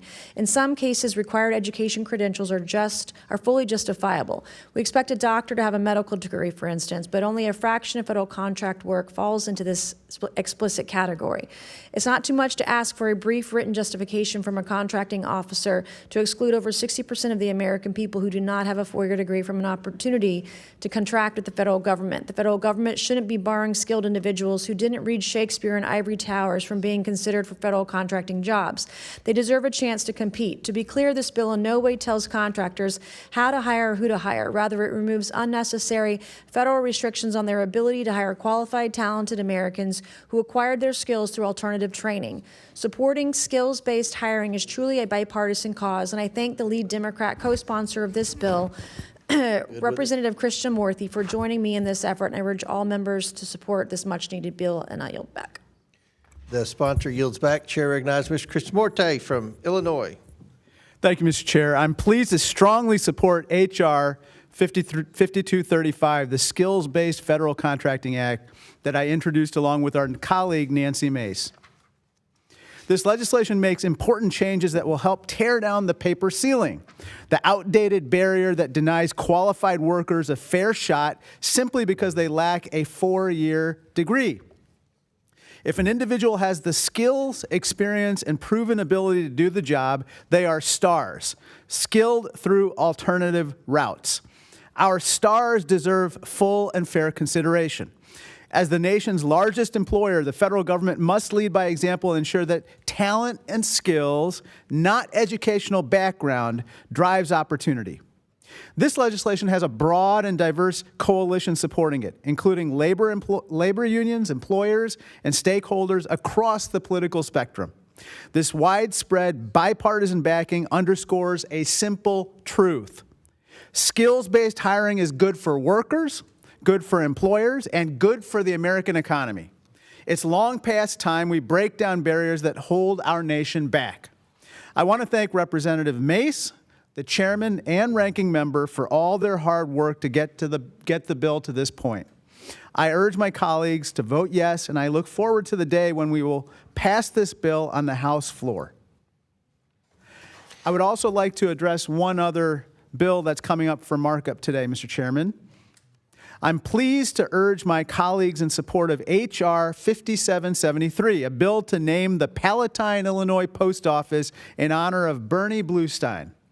As one of the last surviving members of the World War II American secret unit known as the Ghost Army, Bernie served as a private first class, helping to employ inflatable tanks, fake radio signals, and sound deception to mislead Nazi forces, saving thousands of lives and helping to turn the tide in Europe. But Bernie's impact did not end with his service. He embraced being a community leader in Palatine and at Harper College. He became a beloved artist, mentor, and lifelong learner. And he enriched the community for decades, inspiring generations of students with his creativity, humility, and his humor. Honoring him with this designation ensures that his extraordinary contributions to our nation and community are never forgotten. I urge my colleagues to vote yes on H.R. 5773, and I look forward to the day when we will pass this bill on the House floor. Thank you, Mr. Chair. I yield back. Gentleman yields back. Any other members seek recognition? Seeing none. The question is now on the amendment in the nature of a substitute. All those in favor signify by saying aye. Aye. All those opposed signify by saying no. In the opinion of the chair, the ayes have it. The amendment is agreed to. The question is now in favor of reporting H.R. 5235. All those in favor signify by saying aye. Aye. All those opposed signify by saying no. The opinion of the chair, what purposes Mr. Biggs seek recognition? Request a recorded vote. Recorded vote is ordered. As previously announced, further proceedings on the question will be postponed. For consideration is H.R. 143, the Unauthorized Spending Accountability Act. The clerk will please designate the bill. H.R. 143, the Unauthorized Spending Accountability Act, a bill to establish a budgetary level reduction schedule and for other purposes. Without objection, the bill should be considered as read and open for amendment at any point. Without objection to order, the chair recognizes himself to offer an amendment in the nature of substitute. Clerk, please designate the amendment. An amendment in the nature of a substitute to H.R. 143 as offered by Mr. Comer of Kentucky. Without objection, the amendment is considered as read and the substitute will be considered as original text for the purposes of further amendment. And now I recognize myself for 5 minutes for a statement on the bill and the amendment. Congressional Republicans are committed to ensuring that taxpayer dollars are spent wisely on federal government programs. According to CBO, the federal government spent $500 billion on programs with expired authorizations in fiscal year 2024. About half of these programs expired more than a decade ago. This is unacceptable. Congress needs to pay closer attention to the many federal programs left on autopilot. Many of these programs are operating without regular, diligent congressional oversight and timely legislative authorizations to keep them relevant to the changes of today.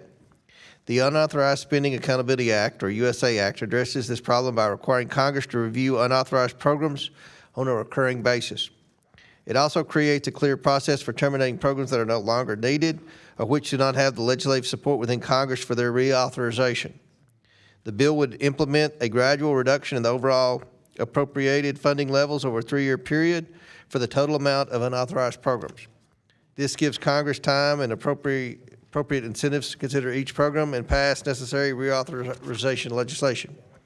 It is not too much to ask that Congress provide the appropriate level of scrutiny over the federal programs it has established and find the time every 3 years to ensure that federal funds are being used responsibly and effectively. The time frame under USA Act forces that to happen, ensuring that every federal program is properly authorized gives Congress the oversight and budgetary tools to increase government efficiency, improve the effectiveness of federal agency programs and missions, and help reduce government spending. The purpose of this act is not to threaten federal programs or to question the legality of congressional appropriations. The purpose of this act is to empower Congress to conduct the appropriate oversight and legislative attention to individual agencies and programs. Determining the impact of programs on affected populations is part of the authorization process, and this legislation will ensure that this happens on a continual basis. I call upon my colleagues to support this necessary legislation. I now recognize the ranking member. Thank you, Mr. Chairman. I strongly oppose H.R. 143. The USA Act would slash the budget of federal programs funded through the appropriations process, but not authorized by a separate act of Congress. This bill is a way to force through unpopular spending cuts by weaponizing Republicans' agenda in the House. If you want to cut spending, get the votes and cut spending. But the majority can't justify their extreme cuts to the public, so instead they're pushing this workaround to slash programs that serve the American public. The impact of this bill would be severe. In addition to adding to congressional gridlock and dysfunction, according to the CBO, it would threaten cuts for huge priorities, including veterans benefits, funding for community policing, cancer medical research, K-12 education, housing programs, and much more. We should reject it completely. We'll be voting no on this bill, and I urge my colleagues to do the same, and I yield back. Gentleman yields back. Does any chair recognize Mr. Biggs? Thank you, Mr. Chairman. I ask unanimous consent to enter into the record the support of the Taxpayer Protection Alliance for H.R. 143, the Unauthorized Spending Accountability Act, and also ask unanimous consent to enter into the record the following letter of support from the National Taxpayers Union for H.R. 143, the Unauthorized Spending Accountability Act. Thank you, Mr. Chairman.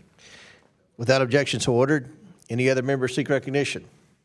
Seeing none, the question is now on the amendment in the nature of a substitute. All those in favor signify by saying aye. Aye. All those opposed signify by saying no. In the opinion of the chair, the ayes have it. The amendment is agreed to. The question is now on favorably reporting H.R. 143 as amended. All those in favor signify by saying aye. Aye. All those opposed say no. In the opinion of the chair, the ayes have it. The bill is ordered favorably reported. A request to record a vote, Mr. Chair. A recorded vote is ordered. As previously announced, further proceedings on the question will be postponed.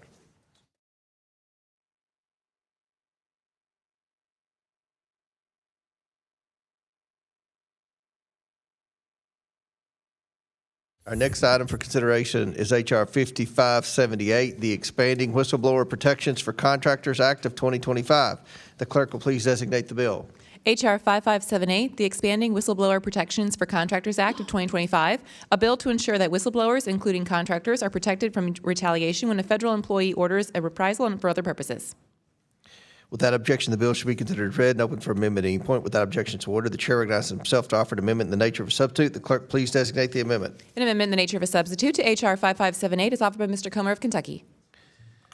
Without objection, the amendment is considered as read, and the substitute will be considered as original text for the purposes of further amendment. I now recognize myself for 5 minutes on the statement on the bill and amendment. Every person employed by the federal government should have adequate protection if he or she reports instances of fraud, waste, or abuse of taxpayer dollars. However, contractors with the federal government have different whistleblower protections than typical government employees. The Department of Housing and Urban Development Office of Inspector General found that a lack of whistleblower protections for contractors discouraged them from coming forward. This isn't surprising. It's a difficult decision for someone to come forward and risk their job and livelihood. The Expanding Whistleblower Protections for Contractors Act would address this by strengthening whistleblower protections for federal contractors by prohibiting reprisal for certain actions.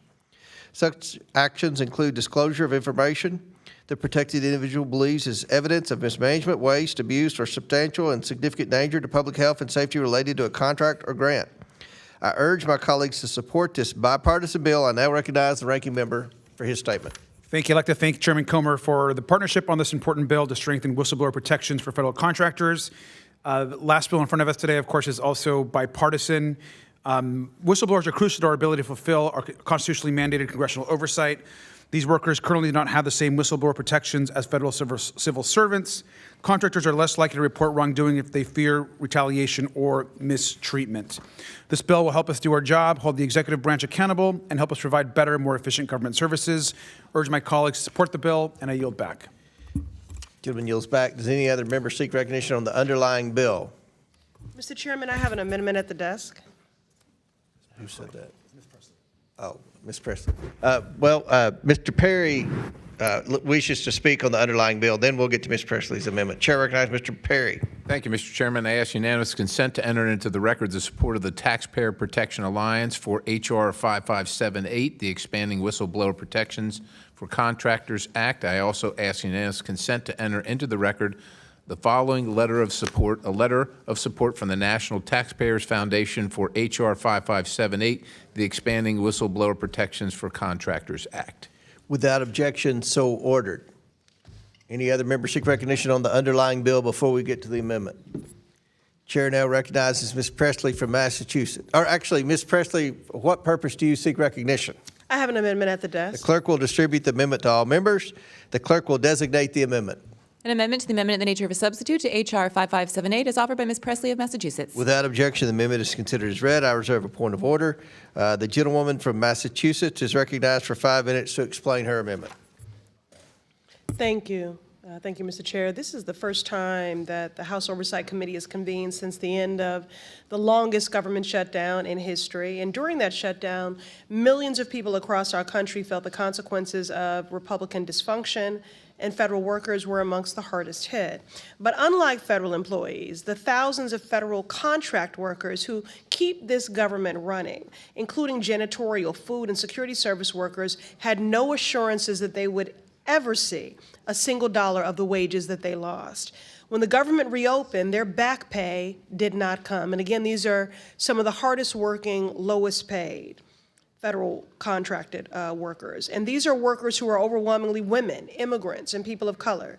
And their bills did not stop.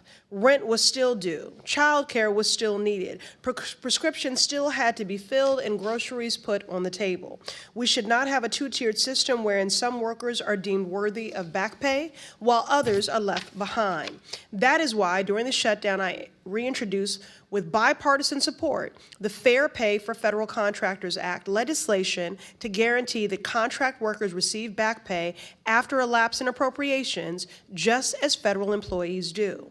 My amendment today would incorporate this bill into the expanding Whistleblower Protections for Contractors Act, which Ranking Member Garcia and Chairman Comer are leading. Whistleblower protections are important, and paycheck protections are important. We cannot say we value workers if we do not protect workers, all workers, both their physical safety and their economic security. Contract workers are a critical part of the federal workforce. They serve the people with the same dedication and professionalism as any federal employee, and they deserve the same respect. During the shutdown, I met with contract workers who drained their savings and took on debt just to make it through. The contract worker in my district that was already living paycheck to paycheck, and then one of those paychecks never came. The custodian who has to choose between paying rent and paying medical bills. The cafeteria worker in Longworth who prepares food for members of Congress and staff but didn't have income to feed herself. A responsible government treats its workers with respect and pays them their back pay. Because fair pay isn't just a matter of fairness, it's about stability. It's about dignity, it's about justice. When we stabilize workers, all workers, when we destabilize them, we destabilize the agencies and services that rely on them. I know what it is to be part of an invisible workforce, doing thankless work where people see right through you. As a former hospitality worker and unpaid congressional intern who worked 3 jobs, I know what it means to live paycheck to paycheck and the struggle to make ends meet. So this is deeply personal to me. I urge my colleagues to support this amendment and stand with workers and the people they serve. And to the federal contract workers who are still recovering from the harms of this shutdown, know this: I see you, I hear you, and I am still fighting for you. Thank you, and I yield back. Gentlelady yields back.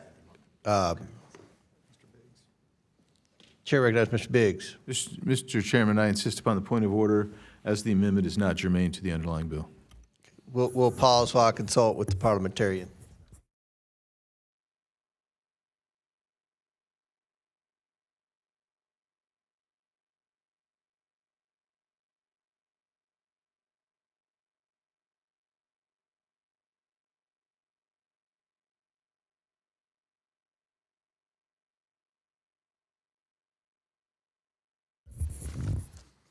I'm prepared to rule after consultation with the parliamentarian. The amendment is not germane to the bill, therefore the amendment is not in order.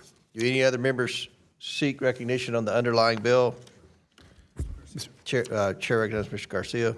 Thank you, Mr. Chairman. I want to just ask unanimous consent to enter the following letters into the record. A letter from the Coalition for Fair Software Licensing, a letter from the Population Association of America, a letter from the Leadership Conference on Civil and Human Rights, a letter from the International Federation of Professional and Technical Engineers, a letter from the National Treasury Employees Union, a letter from the American AFGE, and a letter from the National Postal Mail Handlers. Without objection, so ordered. Any other members seek recognition? The question is now on the amendment in the nature of a substitute. All those in favor signify by saying aye. Aye. All those opposed signify by saying no. In the opinion of the chair, the ayes have it. The amendment is agreed to. The question is now on favorably reporting. The question is now on favorably reporting H.R. 5578 as amended. All those in favor signify by saying aye. Aye. All those opposed say no. In the opinion of the chair recognizes Mr. Biggs. Request a roll call. A recorded vote is ordered as previously announced. Further proceedings on the question will be postponed.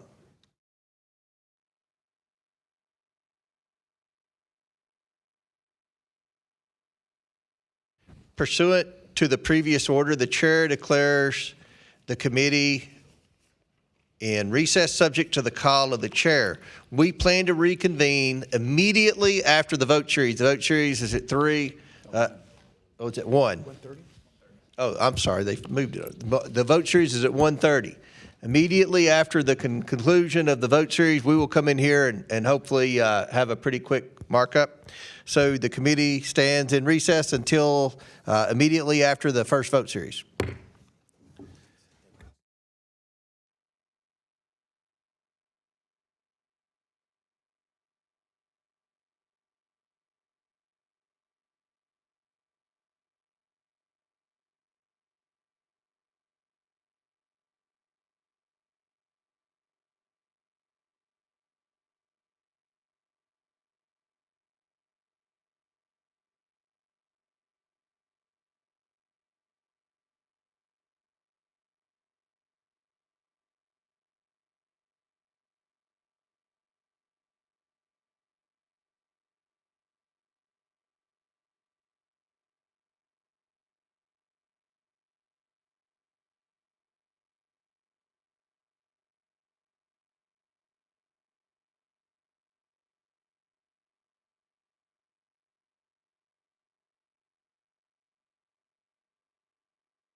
The question is on favorably reporting H.R. 151. Members will record their vote using the electronic voting system. The clerk will now open the vote on favorably reporting H.R. 151. And we'll leave this one open a little longer to make sure everybody's system's working and everybody's settled in.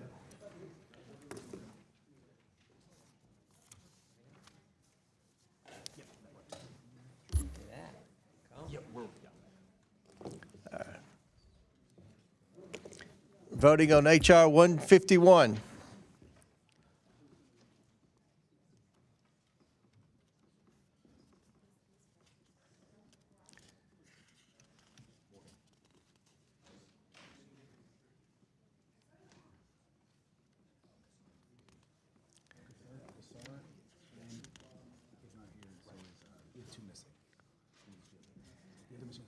Where the hell would they be? We have 2 members missing. Okay. That's a lot of. They're not here. But they won't be here? No. Why are they not voting for the Austin Press? Thank you, sir. They're against this. The college sports. Why? It's going down. Orange is voting down.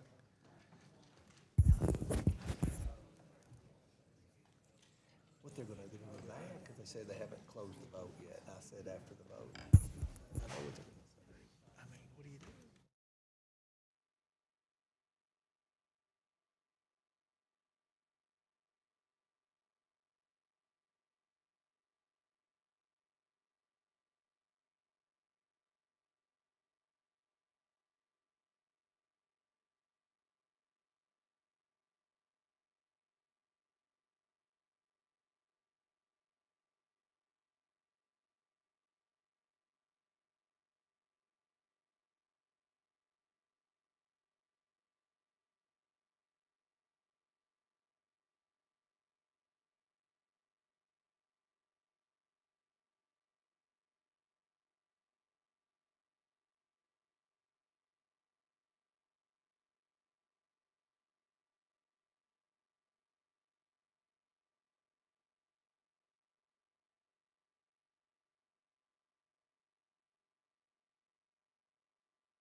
Have all members been recorded who wish to be recorded? Does any member wish to change your vote? The clerk will close the vote and report the vote total.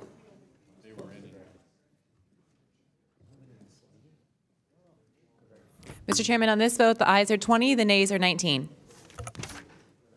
The ayes have it, and the bill is ordered favorably reported. Without objection, the motion to reconsider is laid on the table. The committee will now resume consideration of H.R. 5750, the Ensuring a Qualified Civil Service Act, or Equals Act of 2025.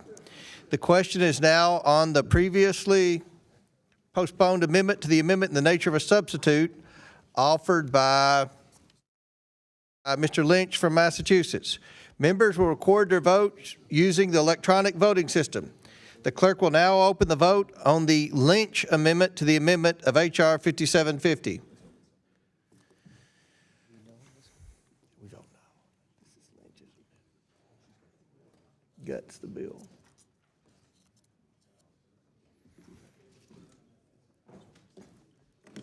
Have all members been recorded who wish to be recorded? Okay, we'll wait.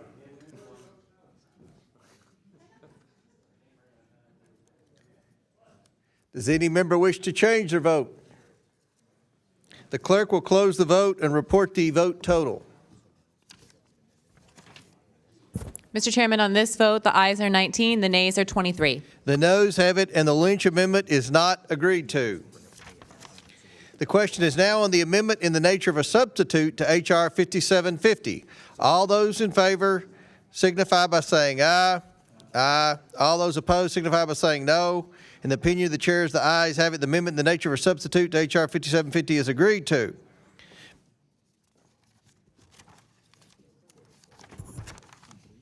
The question is now on favorably reporting H.R. 5750. Members will record their votes using the electronic voting system.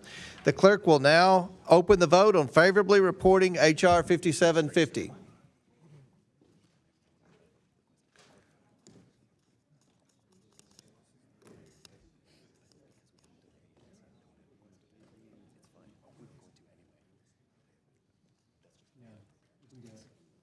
Have all members been recorded who wish to be recorded? Does any member wish to change their vote?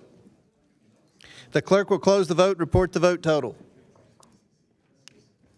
Mr. Chairman, on this vote, the ayes are 24, the nays are 19. Without object, the ayes have it. And the bill is ordered favorably reported. Without objection, the motion to reconsider is laid on the table. The question is now on favorably reporting H.R. 5749. Members will record their votes using the electronic voting system. The clerk will now open the vote on favorably reporting H.R. 5749.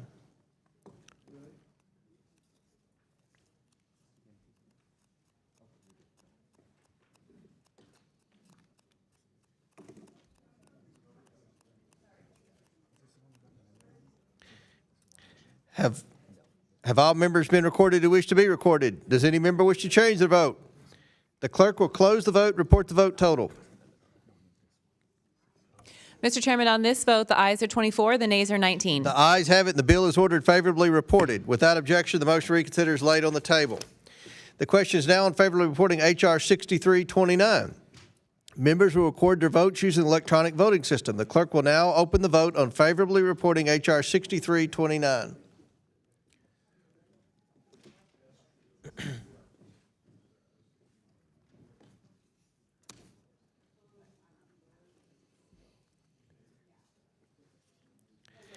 Have all members been recorded who wish to be recorded?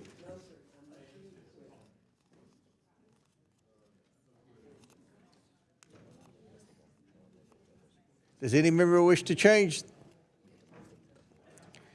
The clerk will close the vote and report the vote total. Mr. Chairman, on this vote, the ayes are 43, the nays are 0. The ayes have it, and the bill is ordered favorably reported. Without objection, the motion to reconsider is laid on the table. The question is now on favorably reporting H.R. 3766.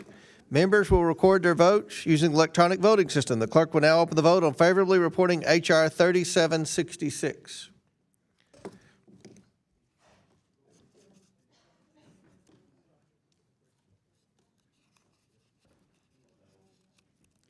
Have all members been recorded who wish to be recorded? No, sir. Dr. Fox. Okay. Does any member wish to change their vote? The clerk will close the vote and report the vote total. Mr. Chairman, on this vote, the ayes are 24, the nays are 19. The ayes have it, and the bill is ordered favorably reported. Without objection, the motion to reconsider is laid on the table. The question is now on favorably reporting H.R. 5810. Members will record their votes using the electronic voting system. The clerk will now open the vote on favorably reporting H.R. 5810.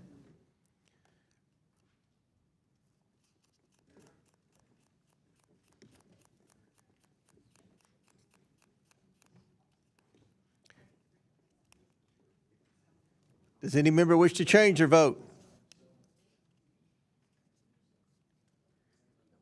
Ms. Timmons, good. The clerk will close the vote, report the vote total. Mr. Chairman, on this vote, the ayes are 43, the nays are 0. The ayes have it, and the bill is ordered favorably reported. Without objection, the motion for reconsider is laid on the table. The question is on favorably reporting H.R. 6330. Members will record their vote using the electronic voting system. The clerk will now open the vote on favorably reporting H.R. 6330.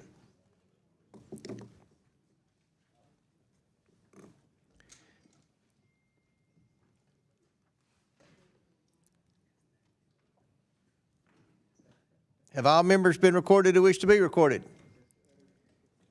Does any member wish to change their vote?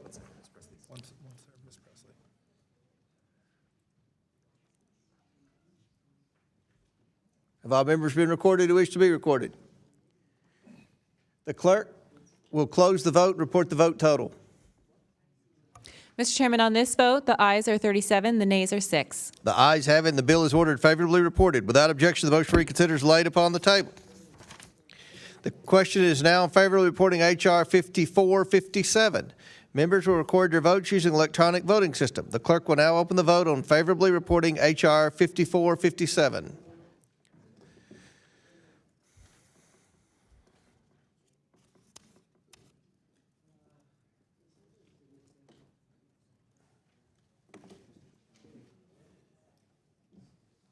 Does any member wish to change their vote? The clerk will close the vote and report the vote total. Mr. Chairman, on this vote, the ayes are 43, the nays are 0. The ayes have it. The bill is ordered favorably reported. Without objection, the motion for reconsider is laid on the table. The question is now on favorably reporting H.R. 5235.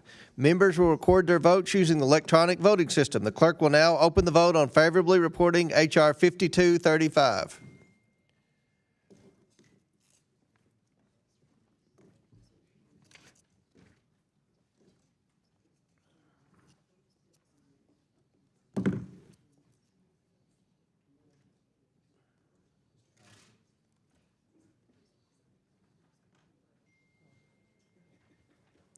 Have all members been recorded who wish to be recorded? Does any member wish to change their vote? The clerk will close the vote and report the vote total. Mr. Chairman, on this vote, the ayes are 44, the nays are 0. The ayes have it, and the bill is ordered favorably reported. Without objection, the motion to reconsider is laid on the table. The question is now in favor of reporting H.R. 143. Members will record their votes using electronic voting system. The clerk will now open the vote on favorably reporting H.R. 143.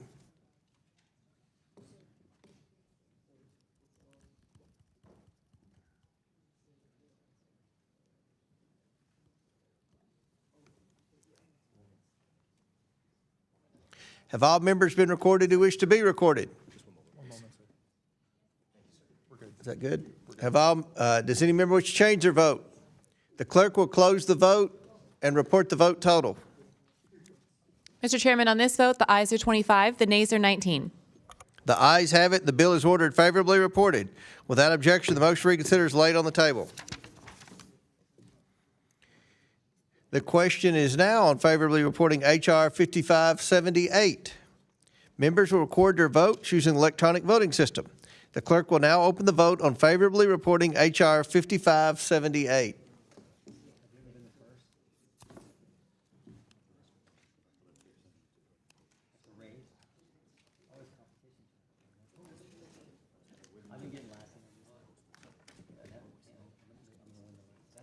Have all members been recorded who wish to be recorded?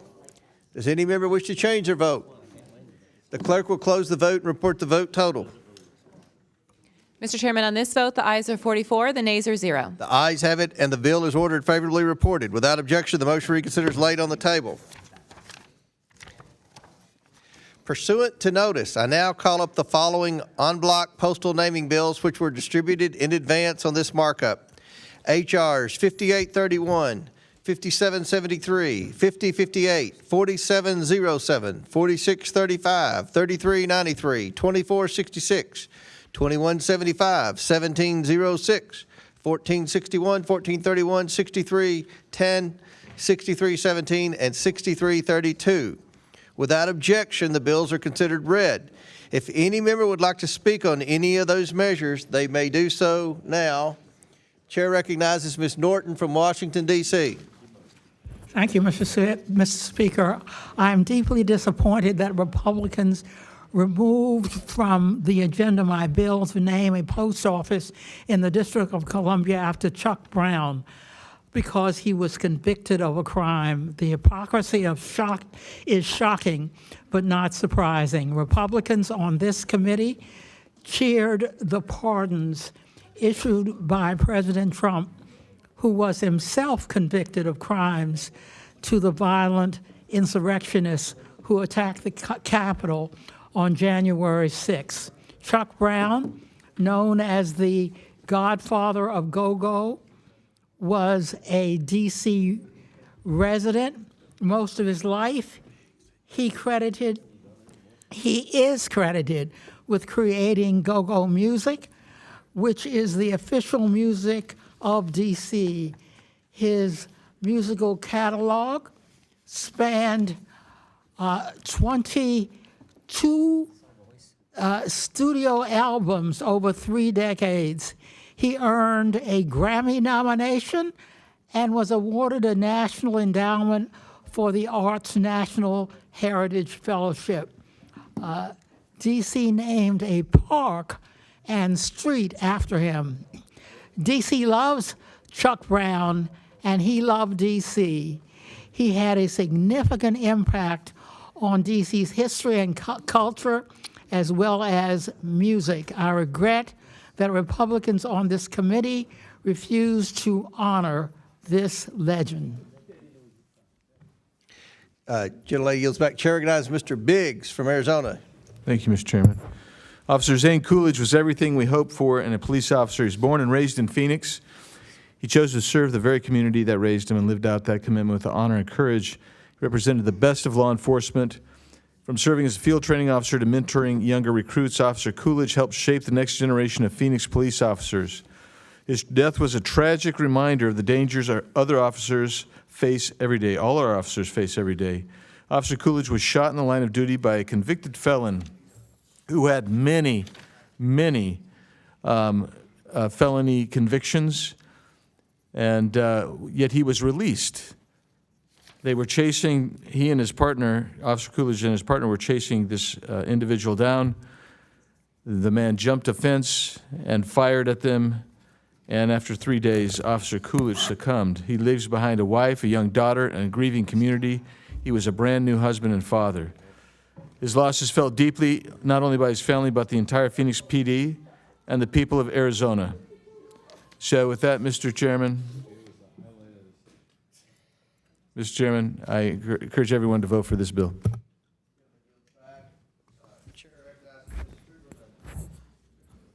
Thank you, Mr. Chair. I want to speak in favor of H.R. 5058, which would rename a post office in Loudoun County after firefighter Trevor Brown. Trevor Brown lost his life in the line of duty on February 16, 2024, while responding to an emergency gas leak. The Brown families are longtime Northern Virginia residents, and Trevor himself was a husband, a stay-at-home father of 3, a youth soccer and baseball coach, and really a beloved member of our community. So we hope by renaming this post office the firefighter Trevor Brown Post Office building that it'll inspire others to serve as Trevor did and keep his memory and his courage alive. So thank you, and I yield back. Gentleman yields back. Chair recognizes Ms. Luna. I would just like the support of every Republican on this committee real quick. So for those who are new members of Congress, frankly, I'd like the support of the Democrats too. So in the 118th Congress, we had a post office Cold War because certain members of the Florida delegation would not sign on to a post office that I had to name a post office after Ryan Christian Knauss, who was one of the 13 killed in Afghanistan. And because we were able to stick together, we actually won the post office Cold War, and then everyone got their post offices. But now we seem to have another post office Cold War. Aside from that case, I can't get people to name another post office. I don't know. It must be because I'm trying to ban insider trading or something. But anyways, I'm not going to be voting for any post offices. And I would like to avoid the post office Cold War across all 50 states. But I just promise you that we'll probably win the post office Cold War. So until I get my post office, I'm not doing any post offices. So I'd appreciate your guys' support in unionizing one of the few unions I support on this topic specifically. And I yield back, Chairman. All right. Gentlelady yields back. Any other members? Oh, yeah, Mr. Walkinshaw. Thank you, Mr. Chairman. I want to speak in support of H.R. 6332, a measure to rename the post office on Page Avenue in Fairfax, Virginia, as the Congressman Gerald E. Connolly Post Office Building. And I want to thank you, Mr. Chairman, for including this bill on today's markup at the last minute and for co-sponsoring it. Congressman Connolly, well known to the members of this committee. He was a local leader, 14 years on the Fairfax County Board of Supervisors, including 5 years as chairman, where he made tremendous contributions that you can see across our community in Fairfax. He was a national leader here in Congress for nearly 17 years, including on this committee, ultimately serving as ranking member. He was a global leader as a president of the NATO Parliamentary Assembly, somebody who fought hard and passionately for the things he believed in, but also worked across the aisle on a lot of bipartisan legislation on this committee. He was deeply rooted in our community in Fairfax, survived by his incredible wife, Smitty, and daughter, Caitlin. And this post office sits in the heart of Fairfax, not far from his home, not far from the cemetery where he's buried, not far from the district office where I continue on his work in the 11th District. So I just want to encourage all of my colleagues to support this legislation, and thank you for your support, Mr. Chairman. Thank you. Chair recognizes Mr. Jordan. I thank the chairman for this bill and all the namings that are in it, but I particularly want to thank the gentleman from Virginia for recognizing our colleague. Jerry Connolly was a good man, a good member of Congress, and a worthy opponent. And I treasure the debates we had. Mr. Turner and I were just talking about the debates we had in this committee, and so I appreciate you bringing that forward and for the chairman including it. With that, if I could, Mr. Chairman, I'll yield to the gentleman from Ohio. Yes. Thank you. I just want to say thank you for doing this. We all miss him. Gilman yields back. I agree 100%. Mr. Connolly was a good man.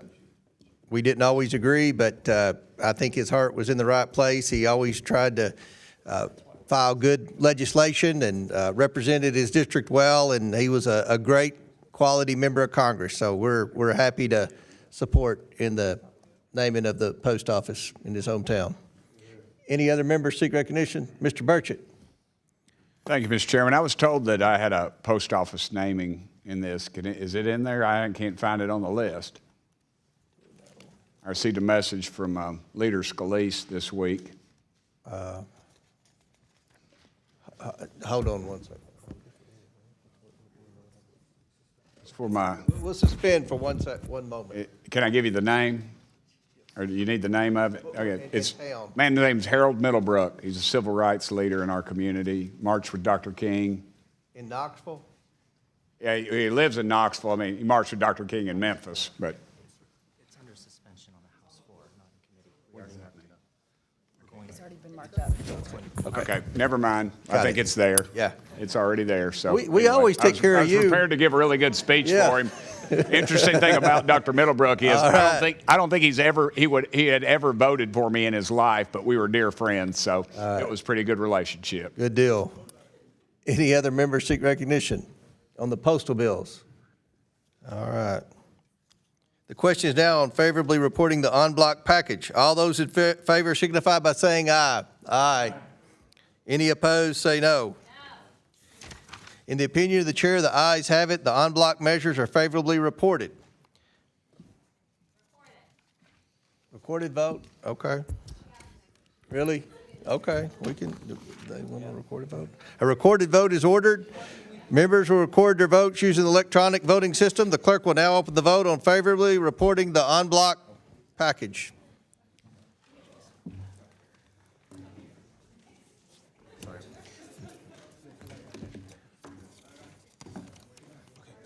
Mm-hmm. Thanks. Okay.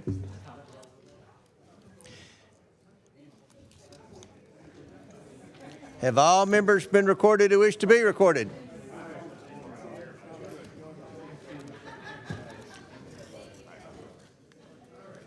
Is Glenn going to vote? Is Glenn going to vote? If he doesn't want to, that's fine. Does any member wish to change their vote?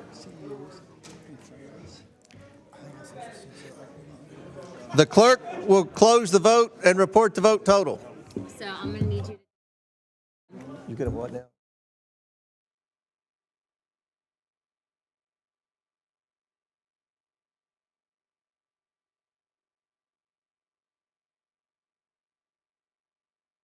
Report the vote total. I don't think he wants to vote. The clerk will vote the. Mr. Chairman, on this vote, the ayes are 38, the nays are 2. The ayes have it, and the package is ordered favorably reported. Without objection, the motion to reconsider is laid on the table. Pursuant to House Rule 11, Clause 2, I ask that the committee members have the right to file with the clerk of the committee supplemental, additional, minority, and dissenting views without objection. Additionally, the staff is authorized to make necessary technical and conforming changes to the committee print, subject to the approval of the minority. Without objection, so ordered. If there's no further business before the committee, without objection, the committee stands adjourned. Whew.